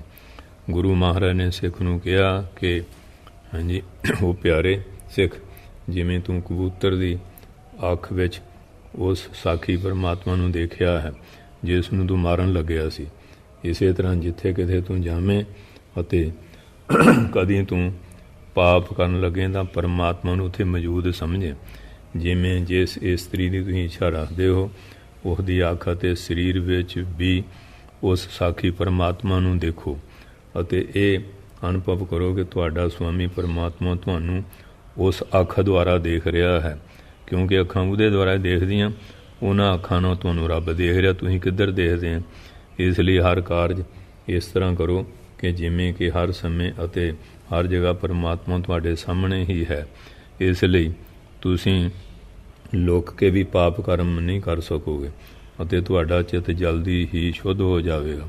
ਬੁਰੀਆਂ ਬਾਸ਼ਨਾਵਾਂ ਅਤੇ ਬੁਰੀਆਂ ਇਛਾਵਾਂ ਰੱਖਣ ਵਾਲੇ ਤਾਂ ਆਪ ਖੂਹ ਪੁੱਟਦੇ ਹਨ। ਖਸਮ ਵਿਸਾਰ ਹੈ ਤੇ ਇੱਕ ਮਜ਼ਾਤ। ਮਨੁੱਖ ਨੂੰ ਈਸ਼ਵਰ ਦੇ ਦਰਸ਼ਨ ਤਦੋਂ ਹੁੰਦੇ ਹਨ ਜਦੋਂ ਸੰਸਾਰ ਦਾ ਭੈ ਛੱਡ ਦੇਵੇ, ਕੇਵਲ ਈਸ਼ਵਰ ਦਾ ਹੀ ਡਰ ਮੰਨੇ ਕਿ ਮੈਂ ਪਾਪ ਨਾ ਕਰਾਂ। ਅਸੀਂ ਸੰਸਾਰ ਦੇ ਡਰੋਂ ਚੰਗਾ ਕੰਮ ਕਰਦੇ ਹਾਂ, ਪਰਮਾਤਮਾ ਦੇ ਡਰ ਤੋਂ ਨਹੀਂ। ਜੇਕਰ ਪਰਮਾਤਮਾ ਦਾ ਡਰ ਹੋਵੇ ਤਾਂ ਕਰਮ ਹੋ ਹੀ ਨਹੀਂ ਸਕਦਾ, ਕਿਉਂਕਿ ਪਰਮਾਤਮਾ ਸਰਵ ਵਿਆਪਕ ਹੈ। ਪਰਮਾਤਮਾ ਦਾ ਡਰ ਤਦ ਹੁੰਦਾ ਹੈ ਜਦ ਉਸ ਨੂੰ ਹਰ ਥਾਂ ਸਰਵ ਵਿਆਪਕ ਦੇਖੋ। ਕਹਿੰਦੇ ਹਨ ਕਿ ਦੀ fear of God is the beginning of wisdom, ਭਾਵ ਈਸ਼ਵਰ ਦਾ ਭੈ ਬੁੱਧੀਮਤਾ ਦੀ ਸ਼ੁਰੂਆਤ ਹੈ ਅਤੇ ਉੱਥੇ ਸ੍ਰੇਸ਼ਟ ਗਿਆਨ ਪੈਦਾ ਹੋਣਾ ਸ਼ੁਰੂ ਹੋ ਜਾਂਦਾ। 36ਵਾਂ ਇਕਾਗਰਤਾ ਕਿਵੇਂ ਕਰੀਏ? ਜਦ ਤੱਕ ਮਨ ਹੀ ਚੰਚਲ ਰਹਿੰਦਾ ਹੈ ਅਤੇ ਇਕਾਗਰਤਾ ਕਿਵੇਂ ਹੋਵੇ? ਪਹਿਲਾਂ ਸਾਰੀਆਂ ਇੰਦਰੀਆਂ ਨੂੰ ਆਪਣੇ ਵਿਸ਼ਿਆਂ ਸਹਿਤ ਮਨ ਵਿੱਚ ਲੀਨ ਕਰੋ। ਇੰਦਰੀਆਂ ਅੱਖਾਂ ਮਾੜੇ ਪਾਣ ਦੇਖਣ, ਕੰਨ ਮਾੜੀ ਗੱਲ ਨਾ ਸੁਣ, ਰਸਨਾ ਮਾੜੀ ਗੱਲ ਨਾ ਕਰੇ। ਬੇਨਤੀ ਨੂੰ ਅੰਤਰਮੁਖ ਕਰਕੇ ਮਨ ਤੱਕ ਪਾਓ, ਫਿਰ ਮਨ ਦੇ ਫੁਰਨੇ ਛੱਡੋ, ਕਿਉਂਕਿ ਇੰਦਰੀਆਂ ਹੀ ਮਨ ਦਾ ਸਥੂਲ ਰੂਪ ਹਨ ਅਤੇ ਮਨ ਦੇ ਕਰਿੰਦੇ ਹਨ ਅਤੇ ਮਨ ਦੇ ਕਹਿਣ 'ਤੇ ਹੀ ਇੰਦਰੀਆਂ ਆਪਣੇ ਵਿਸ਼ਿਆਂ ਦੇ ਨਾਲ ਮਿਲ ਕੇ ਕੰਮ ਕਰਦੀਆਂ ਹਨ। ਜਦ ਤੱਕ ਮਨ ਕਿਸੇ ਇੰਦਰੀਆ ਨਾਲ ਨਾ ਮਿਲੇ ਤਾਂ ਉਹ ਇੰਦਰੀ ਕੰਮ ਨਹੀਂ ਕਰ ਸਕਦੀ। ਇਸ ਲਈ ਮਨ ਇੰਦਰੀਆਂ ਦਾ ਸ਼ਾਸਕ ਹੈ। ਇਹ ਇੰਦਰੀਆਂ ਦਾ ਮਾਲਕ ਹੈ ਨਾ, ਜਿੱਧਰ ਨੂੰ ਪ੍ਰੇਰਦਾ ਉੱਧਰ ਨੂੰ ਤੁਰੀਆਂ। ਅਤੇ ਜੇ ਤੁਸੀਂ ਮਨ ਨੂੰ ਬਸ ਵਿੱਚ ਕਰ ਲਵੋ ਤਾਂ ਤੁਸੀਂ ਆਸਾਨੀ ਨਾਲ ਇੰਦਰੀਆਂ ਦੇ ਕਾਬੂ ਪਾ ਸਕਦੇ ਹੋ। ਇੰਦਰੀਆਂ ਦੁਆਰਾ ਹੀ ਮਨ ਸਭ ਭੋਗਦਾ ਹੈ ਅਤੇ ਇਸ ਦੇ ਬਗੈਰ ਮਨ ਦੀ ਕੋਈ ਸ਼ਕਤੀ ਨਹੀਂ ਹੁੰਦੀ। ਇਸ ਲਈ ਪਹਿਲਾਂ ਸਾਰੀਆਂ ਇੰਦਰੀਆਂ ਨੂੰ ਉਹਨਾਂ ਦੇ ਵਿਸ਼ਿਆਂ ਤੋਂ ਹਟਾਓ, ਫਿਰ ਮਨ ਤੋਂ ਵਿਸ਼ੇ ਕਾਮਨਾ ਨੂੰ ਦੂਰ ਕਰੋ। ਇਸ ਤਰ੍ਹਾਂ ਵਿਸ਼ਿਆਂ ਅਤੇ ਵਿਸ਼ਿਆਂ ਦੀਆਂ ਇਛਾਵਾਂ ਤੋਂ ਛੁਟਕਾਰਾ ਪਾ ਕੇ ਬੁੱਧੀ ਨਾਲ ਮਨ ਨੂੰ ਬਸ ਵਿੱਚ ਕਰੋ ਅਤੇ ਇਸ ਨੂੰ ਆਤਮਾ ਵਿੱਚ ਲਾਓ। ਇਸ ਤਰੀਕੇ ਨਾਲ ਮਨ ਨੂੰ ਆਤਮਾ ਵਿੱਚ ਸਥਿਰ ਕਰਕੇ ਕਿਸੇ ਵੀ ਅਨਾਤਮ ਪਦਾਰਥ ਦਾ ਚਿੰਤਨ ਨਾ ਕਰੋ। ਦਰਅਸਲ ਸੱਚਾ ਕਸ਼ੱਤਰੀ ਉਹ ਹੈ ਜਿਹਦਾ ਹਥਿਆਰ ਇੱਛਾ ਸ਼ਕਤੀ ਹੈ, ਜਿਸ ਦਾ ਲੜਾਈ ਦਾ ਮੈਦਾਨ ਆਪਣੇ ਅੰਦਰ ਹੈ, ਜਿਹਦਾ ਬਿਗਲ ਓਮ ਦਾ ਜਾਪ ਹੈ ਅਤੇ ਜਿਸ ਦਾ ਕਵਚ ਫੁਲਾਦੀ ਵਰਦੀ ਵਿਵੇਕ ਅਤੇ ਵੈਰਾਗ ਹੈ। ਮਨ ਨੂੰ ਇਉਂ ਹੀ ਸਾਧਣਾ ਪੈਂਦਾ ਹੈ ਜਿਵੇਂ ਕਿਸੇ ਜੰਗਲੀ ਹਾਥੀ ਜਾਂ ਸ਼ੇਰ ਨੂੰ। ਮਨ ਵਿੱਚ ਬੁਰੇ ਵਿਚਾਰ ਨਾ ਆਉਣ ਦਿਓ। ਇਹ ਮਨ ਨੂੰ ਭੋਜਨ ਦਿੰਦੇ ਹਨ, ਇਸ ਲਈ ਮਨ ਨੂੰ ਭੁੱਖੇ ਮਾਰੋ। ਇਸ ਨੂੰ ਬੱਚੇ ਦੀ ਤਰ੍ਹਾਂ ਪ੍ਰੇਰਣਾ ਕਰਕੇ ਕੰਮ ਲਵੋ। ਇਹ ਮਨ ਜਾਵੇਗਾ ਅਤੇ ਤੁਹਾਡੇ ਕਹਿਣ ਅਨੁਸਾਰ ਕੰਮ ਕਰੇਗਾ। ਅੰਦਰੂਨੀ ਮੌਨ ਦਾ ਅਭਿਆਸ ਕਰੋ, ਭਾਵ ਮਨ ਨੂੰ ਬਾਸ਼ਨਾ ਰਹਿਤ ਬਣਾਓ। ਇੰਦਰੀਆਂ ਨੂੰ ਮਨ ਵਿੱਚ ਲੀਨ ਕਰਨ ਤੋਂ ਬਾਅਦ ਮਨ ਨੂੰ ਬੁੱਧੀ ਵਿੱਚ ਲੀਨ ਕਰ ਦਿਓ, ਕਿਉਂਕਿ ਬੁੱਧੀ ਜੋ ਨਿਸ਼ਚਾ ਕਰਦੀ ਹੈ ਉਸ ਅਨੁਸਾਰ ਸੀ ਮਨ ਸੰਕਲਪ ਕਰਦਾ ਹੈ। ਬਸ ਮਨ ਬੁੱਧੀ ਦੇ ਆਸਰੇ ਹੈ ਅਤੇ ਬੁੱਧੀ ਹਉਮੈ ਵਿੱਚ ਲੀਨ ਹੋ ਜਾਂਦੀ ਹੈ, ਕਿਉਂਕਿ ਜਦੋਂ ਸਾਨੂੰ ਆਪਣੀ ਸ਼ਕਤੀ 'ਤੇ ਮਾਣ ਹੁੰਦਾ ਹੈ ਤਾਂ ਉਸ ਸਮੇਂ ਹੀ ਦੂਸਰੀ ਵਸਤੂ ਦੀ ਸ਼ਕਤੀ ਦਾ ਅਨੁਭਵ ਹੁੰਦਾ ਹੈ। ਇਸੇ ਲਈ ਬੁੱਧੀ ਹੰਕਾਰ ਦੇ ਆਸਰੇ ਹੈ। ਜਦ ਹੰਕਾਰ ਨੂੰ ਜੀਵ ਵਿੱਚ ਤਦ ਫਿਰ ਹੰਕਾਰ ਨੂੰ ਕਹਿੰਦੇ ਜੀਵ ਵਿੱਚ ਵਿਲੀਨ ਕਰੇ, ਕਿਉਂਕਿ ਹੰਕਾਰ ਇੱਕ ਗੁਣ ਜੀਵ ਦਾ ਹੈ। ਇਹ ਅੰਤःਕਰਨ ਤੋਂ ਪੈਦਾ ਹੁੰਦਾ ਹੈ। ਹੰਕਾਰ ਕੁਝ ਵਸਤੂ ਨਹੀਂ ਹੁੰਦਾ, ਜੀਵ ਹੀ ਇਹਨਾਂ ਸਭ ਵਸਤੂਆਂ ਨੂੰ ਚੇਸ਼ਟਾ ਵਿੱਚ ਕਿਰਿਆ ਵਿੱਚ ਲਿਆਉਣ ਵਾਲਾ ਹੈ। ਤਦ ਜੀਵ ਨੂੰ ਪਰਮਾਤਮਾ ਵਿੱਚ ਅਭੇਦ ਕਰ ਦਿਓ, ਕਿਉਂਕਿ ਜੀਵ ਅਤੇ ਪਰਮਾਤਮਾ ਇਸ ਤਰ੍ਹਾਂ ਹਨ ਲਹਿਰਾਂ ਅਤੇ ਸਮੁੰਦਰ। ਤਦ ਪਰਮਾਤਮਾ ਨੂੰ ਬ੍ਰਹਮ ਵਿੱਚ ਲੀਨ ਕਰ ਦਿਓ।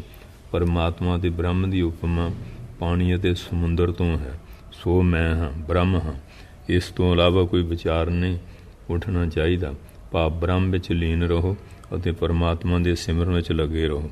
ਮਹਾਰਿਸ਼ੀ ਪਤੰਜਲੀ ਜੀ ਨੇ ਵੀ ਇਹੀ ਕਿਹਾ ਹੈ, ਚਿੱਤ ਕਿਤੇ ਨਹੀਂ ਜਾਣਾ ਚਾਹੀਦਾ। ਇਸ ਲਈ ਇੱਕ ਤੱਤ ਭਾਵ ਬ੍ਰਹਮ ਦਾ ਅਭਿਆਸ ਕਰੋ, ਭਾਵ ਓਮ ਦਾ ਲਗਾਤਾਰ ਜਾਪ ਕਰੋ।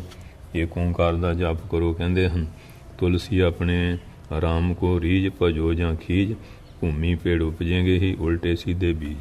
ਜਿਵੇਂ ਹੁਣ ਆਪਾਂ ਬੀਜ ਬੀਜਦੇ ਹਾਂ ਨਾ, ਤੇ ਉਹ ਥੋੜ੍ਹੀ ਹੁੰਦਾ ਵੀ ਸਿੱਧੇ ਰੱਖਦੇ ਆ।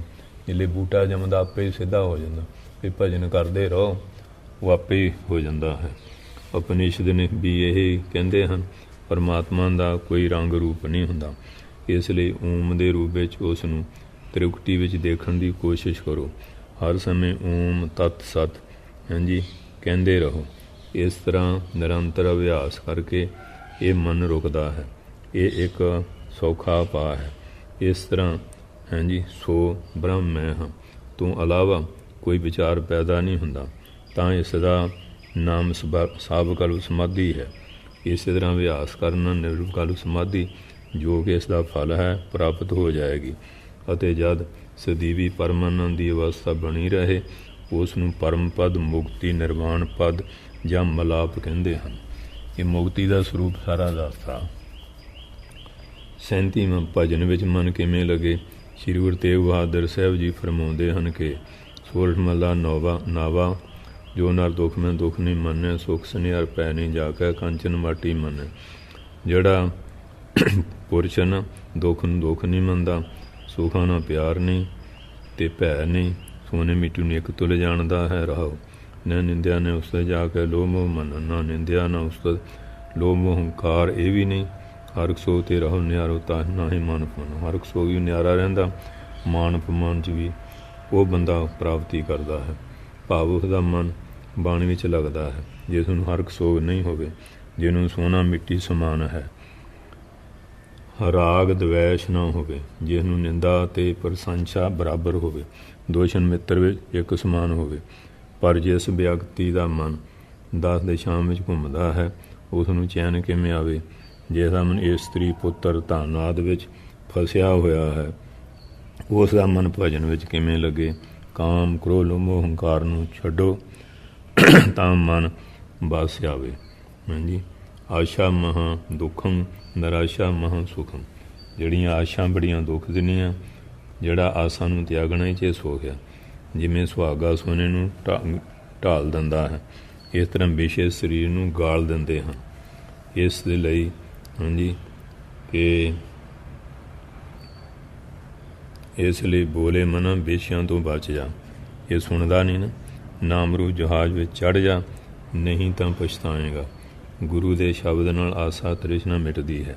ਕਾਮ ਕ੍ਰੋਧ ਲੋਭ ਮੋਹ ਆਦਿ ਨੇ ਤਾਂ ਮਨ ਵਿੱਚ ਡੇਰਾ ਜਮਾਇਆ ਹੋਇਆ ਹੈ। ਮਨ ਸੰਸਾਰ ਦੇ ਵਿਸ਼ਿਆਂ ਵਿੱਚ ਫਸਿਆ ਹੋਇਆ ਹੈ। ਇਸ ਲਈ ਹਿਰਦੇ ਵਿੱਚ ਨਾਮ ਕਿਵੇਂ ਬਸੇ। ਮਨ ਨੂੰ ਅੱਗ ਰੂਪੀ ਚਿੰਤਾ ਲੱਗੀ ਹੈ, ਮਨ ਨੂੰ ਸ਼ਾਂਤੀ ਕਿਵੇਂ ਹੋਵੇ। ਹਉਮੈ ਦੇ ਨਸ਼ੇ ਵਿੱਚ ਹਾਂਜੀ ਚੂਰ ਮਨ ਮਸਤ ਹਾਥੀ ਵਰਗਾ ਹੈ। ਗੁਰੂ ਮਹਾਵਤ ਹੈ ਅਤੇ ਗੁਰੂ ਦਾ ਸ਼ਬਦ ਅੰਕਸ ਹੈ। ਮਨ ਗੁਰੂ ਦੇ ਸ਼ਬਦ ਵਿੱਚ ਵਸ ਆਉਂਦਾ ਹੈ। ਕਾਮ ਦੇ ਨਸ਼ੇ ਵਿੱਚ ਚੂਰ ਹਾਥੀ ਨੇ ਗੁਰੂ ਦੇ ਸ਼ਬਦ ਵੱਲ ਧਿਆਨ ਨਹੀਂ ਦਿੱਤਾ, ਤਾਂ ਇਹ 84 ਦੇ ਟੋਏ ਵਿੱਚ ਜਾ ਡਿੱਗੇਗਾ। ਇਸ ਲਈ ਇਹ ਕਾਮੀ ਮਨਾ ਕਾਮ ਛੱਡ ਦੇ। ਸੱਤ ਦੀ ਪਾਲਣਾ ਕਰਨ ਨਾਲ ਹੀ ਮਨ ਸ਼ੁੱਧ ਹੁੰਦਾ ਹੈ।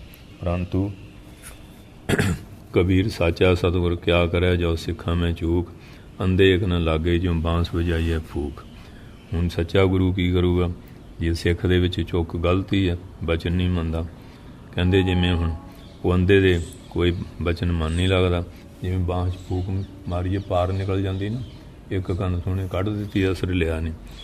ਸਾਧ ਸੁਖੀ ਜਿਸ ਲਾਗੀ ਸੁਨ ਸਮਾਧ, ਗੁਰ ਮੇਰਾ ਤਾਂ ਜਾਣੀਏ ਬੇਟੇ ਹਰਖ ਤਾਪ। ਜਦੋਂ ਗੁਰੂ ਲੱਗਿਆ ਤਾਂ ਆ ਮਨ ਚੋਂ ਹਰਖ ਸ਼ੋਕ ਦਾ ਜਿਹੜਾ ਦੁੱਖ ਆ ਮਿਟ ਜਾ। ਧੰਨ ਸ਼੍ਰੀ ਗੁਰੂ ਅਰਜਨ ਦੇਵ ਜੀ ਮਹਾਰਾਜ ਬਚਨ ਕਰਦੇ ਹਨ, ਜੋ ਪ੍ਰਾਣੀ ਗੋਬਿੰਦ ਧਿਆਵੈ, ਪੜ੍ਹਿਆ ਅਨਪੜ੍ਹਿਆ ਪਰਮਗਤ ਪਾਵੈ। ਬ੍ਰਹਮ ਗਿਆਨੀ ਸਦਾ ਨਿਰਲੇਪ, ਜੈਸੇ ਜਲ ਮੈਂ ਕਮਲ ਅਲੇਪ। ਮਨ ਚਿੰਤਾ ਰਹਿਤ ਤਦ ਹੀ ਹੋ ਸਕਦਾ ਹੈ ਜੇ ਮਨ ਵਿੱਚ ਕੋਈ ਲਾਲਸਾ ਨਾ ਰਹੇ ਅਤੇ ਮਨੁੱਖ ਇੱਛਾ ਰਹਿਤ ਹੋ ਜਾਵੇ। ਇੱਕ ਸ਼ਿਕਾਰੀ ਨੇ ਹਿਰਨੀ ਨੂੰ ਮਾਰਿਆ। ਉਸਦੇ ਪੇਟ ਵਿੱਚ 2 ਬੱਚੇ ਸਨ। ਹਿਰਨ ਆਇਆ ਤਾਂ ਉਹ ਵੀ ਸ਼ਿਕਾਰੀ ਨੇ ਮਾਰਤਾ। ਸੱਪ ਨੇ ਸ਼ਿਕਾਰੀ ਨੂੰ ਡੰਗ ਮਾਰਿਆ। ਸ਼ਿਕਾਰੀ ਦੀ ਪਤਨੀ ਇਸ ਦੁੱਖ ਵਿੱਚ ਮਰ ਗਈ। ਕਬੀਰ ਸਾਹਿਬ ਜੀ ਮਹਾਰਾਜ ਦਾ ਬਚਨ ਹੈ, ਕਬੀਰ ਇੱਕ ਮਰਨ ਤੇ 2 ਮੂਏ, 2 ਮਰਨ ਤੇ 4, 4 ਮਰਨ ਤੇ 6 ਮੂਏ, 4 ਪੁਰਖ 2 ਨਾਰ। ਇਹ ਸ਼ਲੋਕ ਦਾ ਤਰੀਵੀ ਅਰਥ ਇਹ ਹੈ, ਜੇ ਅਹੰਤਾ ਮੈਂ ਮਨ ਚੋਂ ਮਰ ਜਾਵੇ ਤਾਂ ਰਾਗ ਦਵੈਸ਼ ਦੋਨੋਂ ਮਿਟ ਜਾਂਦੇ ਹਨ। ਜਿਸ ਨਾਲ ਹਰਖ ਸ਼ੋਕ ਸੁੱਖ ਦੁੱਖ ਇਹ ਚਾਰੇ ਮਿਟ ਜਾਂਦੇ ਹਨ। ਅਹੰਤਾ ਦਾ ਪਤੀ ਹੰਕਾਰ ਆ। ਹੰਕਾਰ ਨਾਲ ਮਨ ਸ਼ਿਕਾਰੀ ਮਰਿਆ, ਭਾਵ ਹੰਕਾਰ ਨੂੰ ਮਾਰ ਲਓ। ਜਦੋਂ ਮਨ ਮਰ ਜਾਂਦਾ ਹੈ, ਮਨ ਦੇ ਮਰਨ ਸ਼ਿਕਾਰੀ ਦੀ ਤ੍ਰਿਸ਼ਨਾ ਰੂਪੀ ਇਸਤਰੀ ਮਰ ਗਈ, ਕਿਉਂਕਿ ਮਨ ਦੇ ਮਰ ਜਾਣ ਨਾਲ ਤ੍ਰਿਸ਼ਨਾ ਮਰ ਜਾਂਦੀ ਹੈ। ਇਸ ਲਈ ਹੰਕਾਰ ਦੇ ਮਰਨ ਨਾਲ ਮਨ ਜਿਹੜਾ ਸਭ ਆਸਾ ਤ੍ਰਿਸ਼ਨਾ ਮਰ ਜਾਂਦੀ ਹੈ।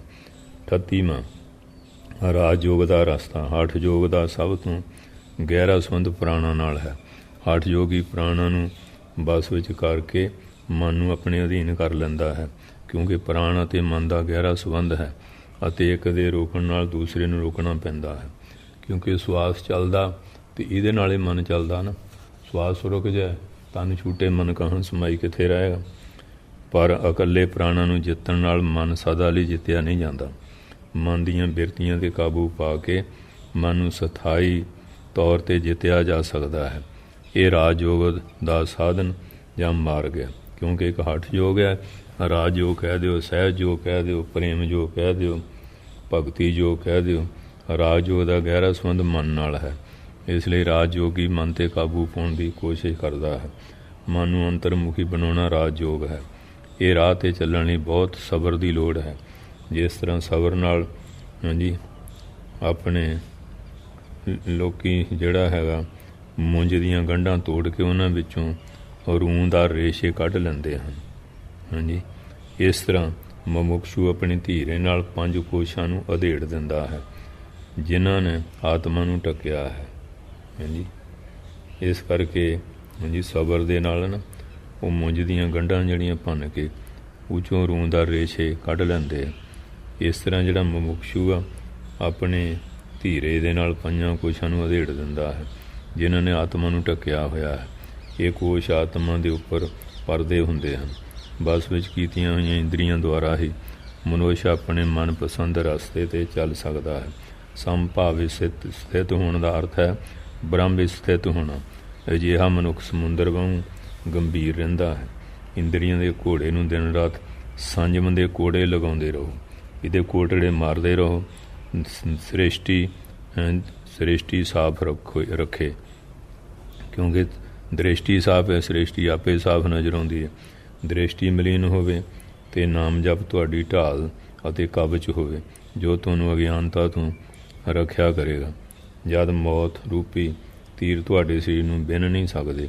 ਪਰਮਾਤਮਾ ਨਾਲ ਪਿਆਰ ਨਾ ਹੋਣ ਨਾਲ ਮਨ ਨੂੰ ਜਿੱਤਿਆ ਨਹੀਂ ਜਾ ਸਕਦਾ ਅਤੇ ਮੋਕਸ਼ ਕੋਹਾਂ ਤੋਂ ਦੂਰ ਰਹਿੰਦਾ ਹੈ।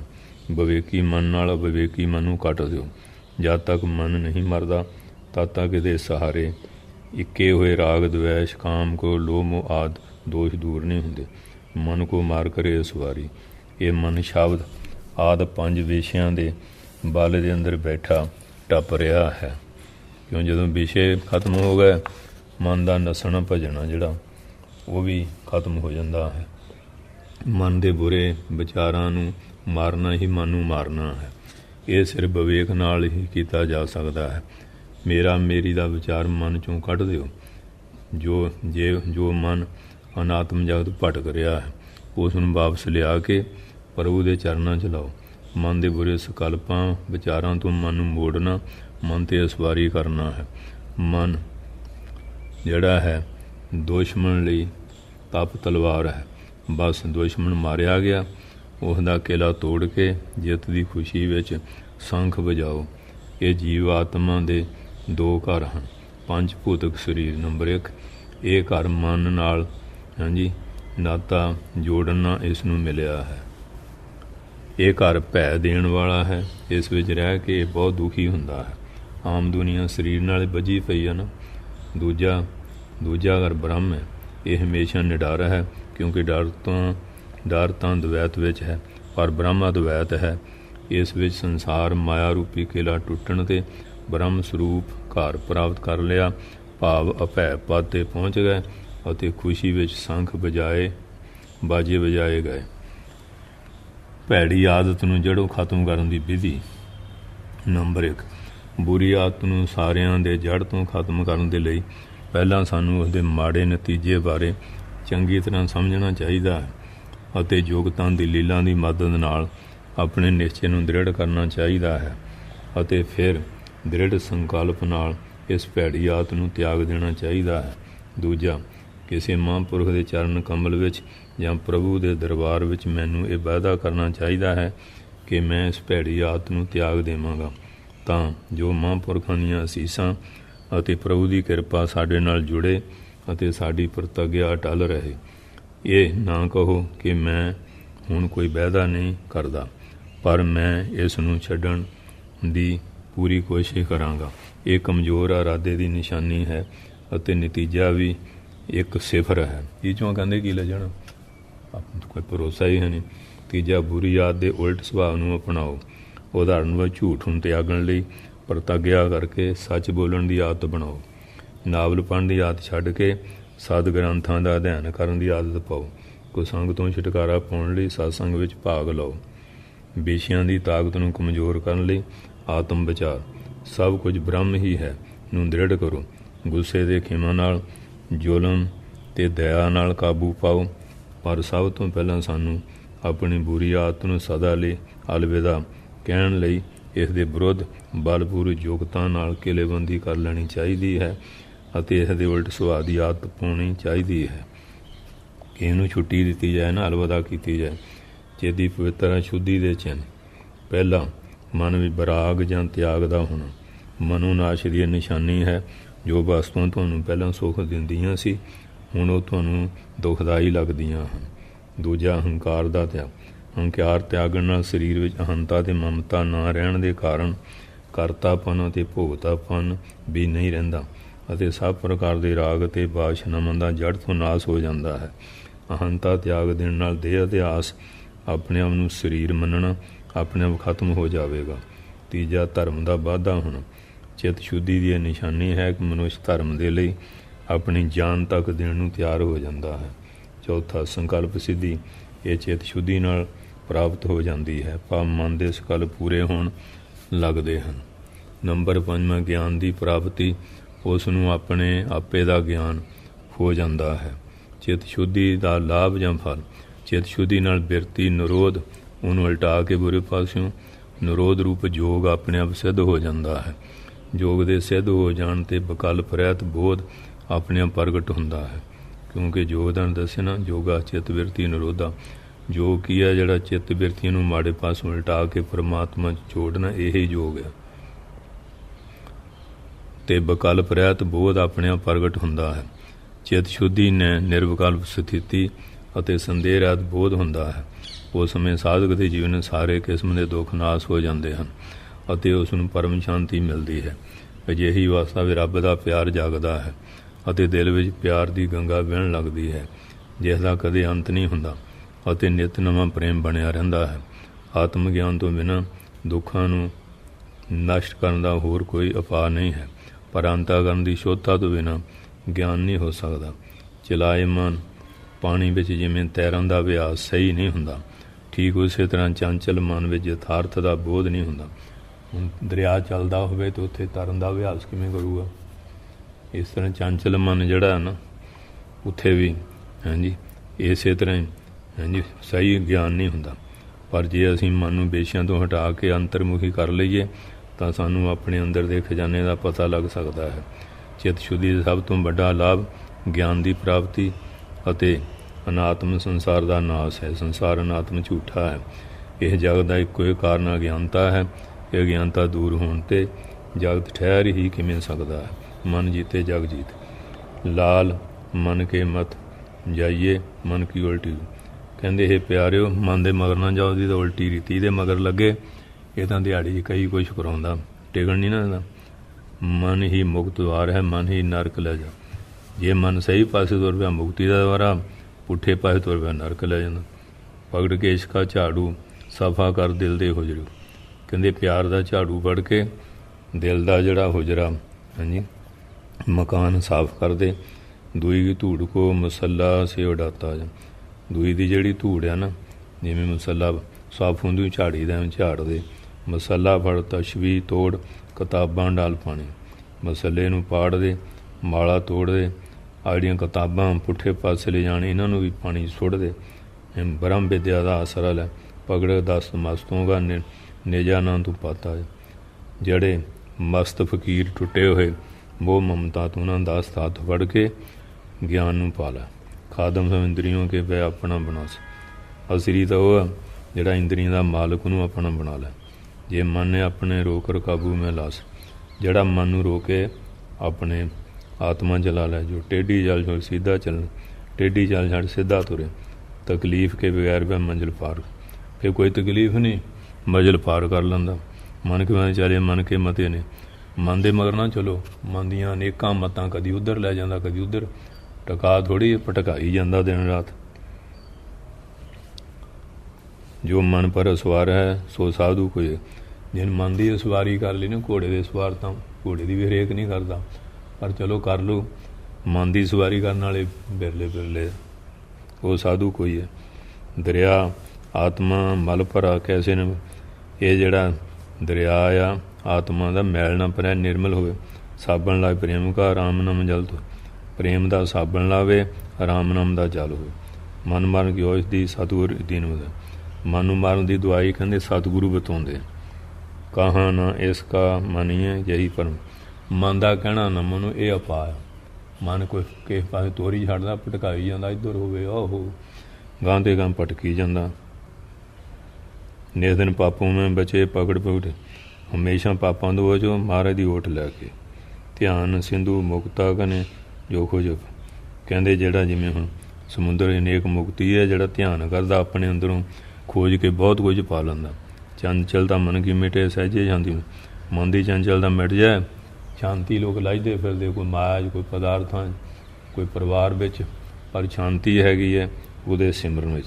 ਮਨ ਦਰਪਣ ਕਾਈ ਲੱਗੀ ਨਹੀਂ ਦਰੁਸਤ ਗਿਆਨ, ਜਿਵੇਂ ਮਨ ਨੂੰ ਹੁਣ ਕਾਈ ਉੱਤੇ ਮੈਲ ਆ ਜਾਏ ਨਾ, ਇਹ ਸਹੀ ਗਿਆਨ ਨਹੀਂ ਨਾ ਹੁੰਦਾ, ਚਿਹਰਾ ਨਹੀਂ ਦੀਦਾ। ਇਸੇ ਤਰ੍ਹਾਂ ਹੀ ਆ,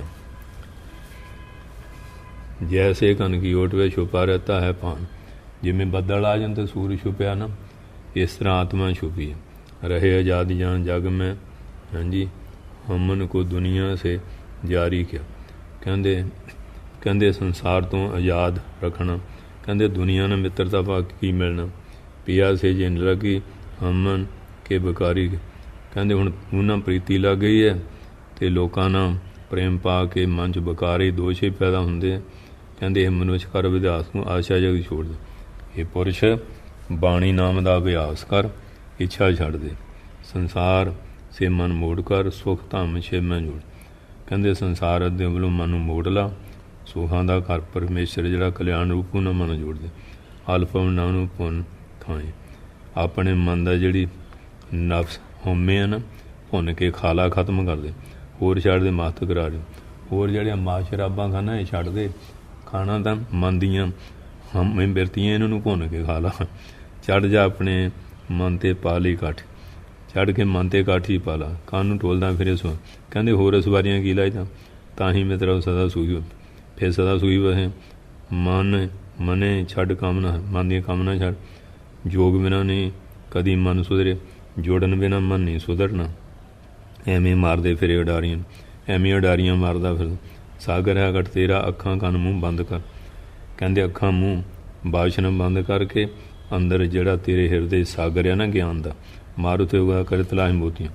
ਜਿਵੇਂ ਸਮੁੰਦਰ 'ਚ ਚੁੱਭੀ ਲਾ ਕੇ ਮਰ ਜਿਹੜੇ ਮੋਤੀ ਲਿਆਉਂਦੇ ਨਾ, ਆਪਣੇ ਅੰਦਰੋਂ ਸ਼ੁਭ ਗੁਣਾ ਰੂਪੀ ਮੋਤੀ ਚੁੱਭੀ ਮਾਰ ਕੇ ਕੱਢ ਲਾ ਸਮਾਧੀ ਵਿੱਚ।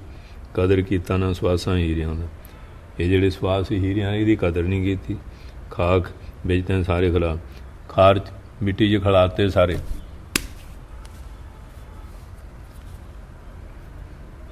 ਲਾਲ ਸਮਝ ਗੋਲੇ ਪਿੱਛੇ ਪਾਈਆਂ, ਉਹ ਜਿਹੜੇ ਪੰਛੀ ਸੀ ਨਾ ਉਹਨਾਂ ਪਿੱਛੇ ਉਹ ਗਲੇਲੇ ਜਿਹੜੇ ਹੀਰੇ ਸੀ ਉਹ ਸੁੱਟ ਦਿੱਤੇ, ਰੱਖ ਗੋਪੀ ਵਿੱਚ ਮਾਰਤੇ। ਉਹ ਗੋਪੀ ਰੱਖ ਕੇ ਚਲਾ ਦਿੱਤੇ। ਜਿਵੇਂ ਕਿਸੇ ਨੂੰ ਗਾਗਰ ਮਿਲ ਗਈ ਸੀ ਨਾ ਹੀਰਿਆਂ ਦੀ, ਉਹ ਬਾਜਰੇ ਦੇ ਖੇਤ 'ਚ ਪੰਛੀ ਉਡਾਉਂਦਾ ਸੀ, ਉਹ ਸਾਰੇ ਮਾਰ ਕੇ ਮੋਹਰੇ ਨਦੀ ਸੀ ਉਹ 'ਚ ਸੁੱਟੀ ਗਿਆ। ਇਸ ਤਰ੍ਹਾਂ ਬੰਦਾ ਆਪਣੇ ਸਵਾਸਾਂ ਨੂੰ ਤਬਾਹ ਕਰੀ ਜਾਂਦਾ। ਧੀਰੇ ਤਲ ਜੋਗ ਦੇ ਉੱਤੇ, ਹੌਲੀ ਹੌਲੀ ਜੋਗ ਦੇ ਰਸਤੇ ਚੱਲ। ਨੱਠ ਭੱਜ ਨਾ ਠੋਕਰਾਂ ਖਾ ਪੈਰ, ਨਾ ਨੱਠ ਭੱਜ ਸਹਿਜ ਵਿੱਚ ਤੁਰਿਆ ਰਹਿ। ਜਲਦਬਾਜ਼ੀ ਨੂੰ ਹਾਰ, ਜਿਹੜੇ ਕਾਹਲੀ ਕਰਦੇ ਨੇ ਉਹ ਬਾਜੀ ਹਾਰ ਦਿੰਦੇ। ਕਾਹਲੀ ਸਹਿਜ ਤੂੰ ਜੋ ਕਮਾ ਕੇ ਪਿਆਰੇ, ਹਾਂਜੀ ਸਹਿਜ ਵਿਚਾਰਨਾ ਜੋ ਕਮਾਉਣਾ ਕਰ।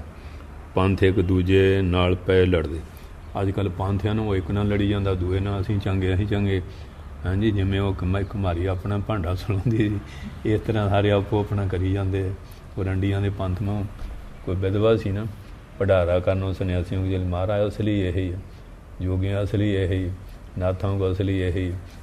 ਉਹ ਕਹਿੰਦੀ ਵੀ ਸਾਡਾ ਰੰਡੀਆਂ ਦਾ ਪੰਥ ਮਾੜਾ ਅਤੇ ਨਾ ਵਿਚਾਰੀਆਂ ਲੋੜ ਕਰ ਆ ਉਹਨਾਂ ਨੂੰ ਭੰਡਾਰਾ। ਅੱਜ ਕੱਲ੍ਹ ਦੁਨੀਆ ਹੈ ਉਹ ਮਰੀ ਜਾਂਦੀ ਲੜ ਲੜ, ਸੰਪਰਦਾਵਾਂ ਦੇ ਝਗੜੇ ਜਿਹੜੇ ਆਪਸ ਵਿੱਚ ਪਏ ਆ, ਇੱਕ ਦੂਜੇ ਨੀਚਾ ਦਿਖਾਉਂਦੇ ਆ, ਆਪੋ ਆਪਣਾ ਕਰਦੇ ਆ। ਉਹ ਭਜਨ ਬਾਣੀ ਉਹਨੇ ਕੀ ਕਰਨੀ, ਉਹ ਤਾਂ ਇਹਨਾਂ ਕੰਮਾਂ 'ਚ ਪਏ। ਜਿਹੜੇ ਚੇਲੇ ਚਾੜੜੇ ਉਹ ਵੀ ਦਵੈਸ਼ ਨਾਲ ਭਰੇ ਹੋਏ ਆ, ਦਵੈਸ਼ ਦੀਆਂ ਗੱਲਾਂ, ਈਰਖਾ ਦੀਆਂ ਗੱਲਾਂ। ਉੱਥੇ ਕੋਈ ਭਜਨ ਦੀ ਨਹੀਂ ਗੱਲ, ਕੋਈ ਸਿਮਰਨ ਦੀ ਨਹੀਂ ਗੱਲ। ਸਟੇਜਾਂ 'ਤੇ ਵੀ ਦਵੈਸ਼ਵਾਦ ਦਾ ਹੀ ਪ੍ਰਚਾਰ ਆ, ਝਗੜਿਆਂ ਰਗੜਿਆਂ ਦਾ, ਏਕਤਾ ਦਾ ਨਹੀਂ। ਪੜ੍ਹੇ ਕੁਰਾਨ, ਕੋਈ ਵੇਦ ਪੜ੍ਹਦਾ, ਕੋਈ ਕੁਰਾਨ ਪੜ੍ਹਦਾ, ਕੋਈ ਵੇਦ ਪੜ੍ਹਦਾ। ਹਾਂਜੀ, ਇੱਥੇ ਆਪਣੇ ਨਫਸ ਨਾਲ ਲੜੀਦਾ। ਕਹਿੰਦੇ ਇੱਥੇ ਫਕੀਰਾਂ ਦੀ ਦੁਨੀਆ 'ਚ ਤਾਂ ਆਪਣੇ ਮਨ ਨੂੰ ਮਾਰਨ ਲਈ ਲੜੀਦਾ। ਕੋਈ ਕੁਰਾਨ ਪੜ੍ਹਦਾ, ਕੋਈ ਵੇਦ। ਇੱਥੇ ਸਬਰ ਫਨਾਹ ਦਾ ਪੜ੍ਹੀਦਾ। ਇੱਥੇ ਦਾ ਸੰਸਾਰ ਜਾਣੀਦਾ ਵੀ ਨਾਸ ਬੰਦਿਆ, ਭਜਨ ਕਰ ਪਰਮਾਤਮਾ ਨੂੰ ਮਿਲੀਏ। ਪਾਠਸ਼ਾਲਾ ਦੀ ਵਿੱਦਿਆ ਨਹੀਂ, ਕਹਿੰਦੇ ਇਹ ਸੰਸਾਰੀ ਸਕੂਲਾਂ ਦੀ ਵਿੱਦਿਆ ਨਹੀਂ ਹੈ ਜਿਹੜਾ ਗੁਰਮਤਿ ਦਾ ਗਿਆਨ ਹੈ। ਇੱਥੇ ਬੋਲਣੇ ਵੀ ਚੁੱਪ ਕਰੀਦਾ। ਇੱਥੇ ਬੋਲਣ ਤੋਂ ਵੀ ਖਮੋਸ਼ੀ ਧਾਰਨੀ ਪੈਂਦੀ। ਮਾਲਾ ਤਵੇਂ ਛੱਡ ਨਾ ਪਾ ਰੌਲਾ, ਮਾਲਾ ਤਸਵੀਆਂ ਐਵੇਂ ਰੌਲਾ ਨਾ ਪਾ, ਵਿਹੜੇ ਚੁੱਪਦੇ ਹੋ ਯਾਰ ਦੇ ਬੜੀ ਦਾ। ਕਹਿੰਦੇ ਇੱਥੇ ਖਮੋਸ਼ਾਂ ਦਾ ਮਹੱਲਾ ਆ। ਆਪਣੀਆਂ ਹਰੀਆਂ ਬਾਸ਼ਨਾਂ ਮਾਰ ਕੇ ਖਮੋਸ਼ੀ ਧਾਰ ਕੇ ਫੇਸ ਵਿਹੜੇ 'ਚ ਪੈਰ ਪਾਈਦਾ, ਅਤੇ ਰੌਲਾ ਰੱਪਾ ਪਾਉਣ ਵਾਲੇ ਇੱਥੇ ਨਹੀਂ ਕੁਝ ਵੀ ਪ੍ਰਾਪਤ ਕਰ ਸਕਦੇ। ਜਿਸ ਵਿੱਚ ਯੋਗ ਦੇ ਲੱਛਣ ਭੇਦ ਉਪਾਅ ਅਤੇ ਉਦੇਸ਼ ਦਰਸਾਇਆ ਜਾਏ ਉਹ ਸ਼ਾਸਤਰ ਯੋਗ ਦਰਸ਼ਨ ਹੈ। ਇਸ ਵਿੱਚ ਆਤਮ ਚਿਕਿਤਸਾ ਕਰਨ ਦਾ ਵਰਣਨ ਹੈ, ਭਾਵੇਂ ਆਤਮ ਚਿਕਿਤਸਾ ਦਾ ਗ੍ਰੰਥ ਹੈ। ਇਸ ਵਿੱਚ ਮਨ ਨੂੰ ਬਖਸ਼ ਕਰਨ ਦੇ ਉਪਾਅ ਦਿੱਤੇ ਗਏ ਹਨ। ਇਹ ਪਹਿਲਾ ਜਿਹੜਾ ਸੀ ਹੋਇਆ। ਅੱਗੇ ਹੁਣ ਸਮਾਧੀ ਪਾਦ ਬਾਰੇ ਦੱਸਣਗੇ। ਸਮਾਧੀ ਕੀ ਹੁੰਦੀ ਹੈ, ਯੋਗ ਕੀ ਹੁੰਦਾ, ਉਹਦੇ ਬਾਰੇ ਸਾਰਾ ਜਿਹੜੇ ਆਪਾਂ ਦੱਸੇ ਜਾਣਗੇ। ਕਿਉਂਕਿ ਇਹ ਜਿਹੜੇ ਗ੍ਰੰਥ ਹੈ ਭਜਨ ਬਾਣੀ ਵਾਲੇ ਜਿਹੜੇ, ਉਹਨਾਂ ਵਾਸਤੇ ਤਾਂ ਹੈ। ਜਿਹੜੇ ਆਮ ਸੰਸਾਰੀ ਬਿਹਾਰੀ ਲੋਕ ਆ ਉਹਨਾਂ ਨੂੰ ਤਾਂ ਲੱਗੂਗਾ ਵੀ ਇਹ ਕਿਹੜਾ ਵਿਖੜਾ ਰਾਹ ਹੈ। ਇਸ ਕਰਕੇ ਅੱਜ ਕੱਲ੍ਹ ਸੰਸਾਰ ਦੇ ਅੰਦਰ ਭਜਨ ਬਾਣੀ ਵਾਲਾ ਜਿਹੜਾ ਮਾਰਗ ਆ ਉਹ ਹੈ ਨਹੀਂ। ਅਤੇ ਉਵੇਂ ਜਾਪ ਕਰਨਾ, ਜਾਪ ਕਰਨ ਤੋਂ ਪਹਿਲਾਂ ਜਿਵੇਂ ਹੁਣ ਕੜਾਹ ਬਣਾਓ, ਕੜਾਹ ਉਹਨਾਂ ਨਾਲ ਕੜਾਹੀ ਖੁਰਚਣਾ ਹੀ ਆ, ਨਾ ਕੋਈ ਆਟਾ ਹੀ ਆ, ਨਾ ਖੰਡ ਆ, ਨਾ ਘਿਓ ਆ, ਨਾ ਲੱਕੜਾਂ ਬਾਲਣ, ਚੁੱਲ੍ਹਾ ਚੌਂਕਾ ਹੀ ਆ, ਅਤੇ ਨਾ ਟ੍ਰੇਨ ਗਈ ਆ ਵੀ ਬਣਾਉਣਾ ਕਿਵੇਂ। ਭਜਨ ਕਰੋ, ਭਜਨ ਕਰੋ। ਭਜਨ ਕਰਨ ਦਾ ਇਹ ਸਾਰੀਆਂ ਵਿਧੀਆਂ, ਵਿਧਾਨ, ਨਿਯਮ ਜਿਹੜੇ ਆ ਇਹਦੇ ਦੱਸੇ ਗਏ ਆ। ਇਹਨਾਂ ਨਿਯਮਾਂ ਦੇ ਨਾਲ ਜੇ ਕਰੋਗੇ ਫਿਰ ਤਾਂ ਪ੍ਰਾਪਤੀ ਹੋ ਜਾਊ, ਅਤੇ ਨਹੀਂ ਟੱਕਰਾਂ ਹੀ ਆ ਗਈ। ਸੋ ਇਸ ਕਰਕੇ ਇਹ ਜਿਹੜਾ ਗ੍ਰੰਥ ਹੈ, ਇਸੇ ਕਰਕੇ ਇਹਦਾ ਨਾਂ ਅਨੁਭਵ ਪ੍ਰਕਾਸ਼ ਹੈ ਕਿ ਇਹ ਜਿਹੜੇ ਮਹਾਂਪੁਰਖਾਂ ਦੇ ਵਿਚਾਰ ਆ ਉਹ ਇਹਦੇ ਦੁਆਰਾ ਪ੍ਰਗਟ ਕੀਤੇ ਗਏ ਆ। ਜਿਹੜੇ ਅਭਿਆਸੀ ਸੱਜਣ ਆ ਉਹਨਾਂ ਵਾਸਤੇ ਬੜਾ ਲਾਭਦਾਇਕ ਹੈ। ਵਾਹਿਗੁਰੂ ਜੀ ਕਾ ਖਾਲਸਾ, ਵਾਹਿਗੁਰੂ ਜੀ ਕੀ ਫਤਿਹ।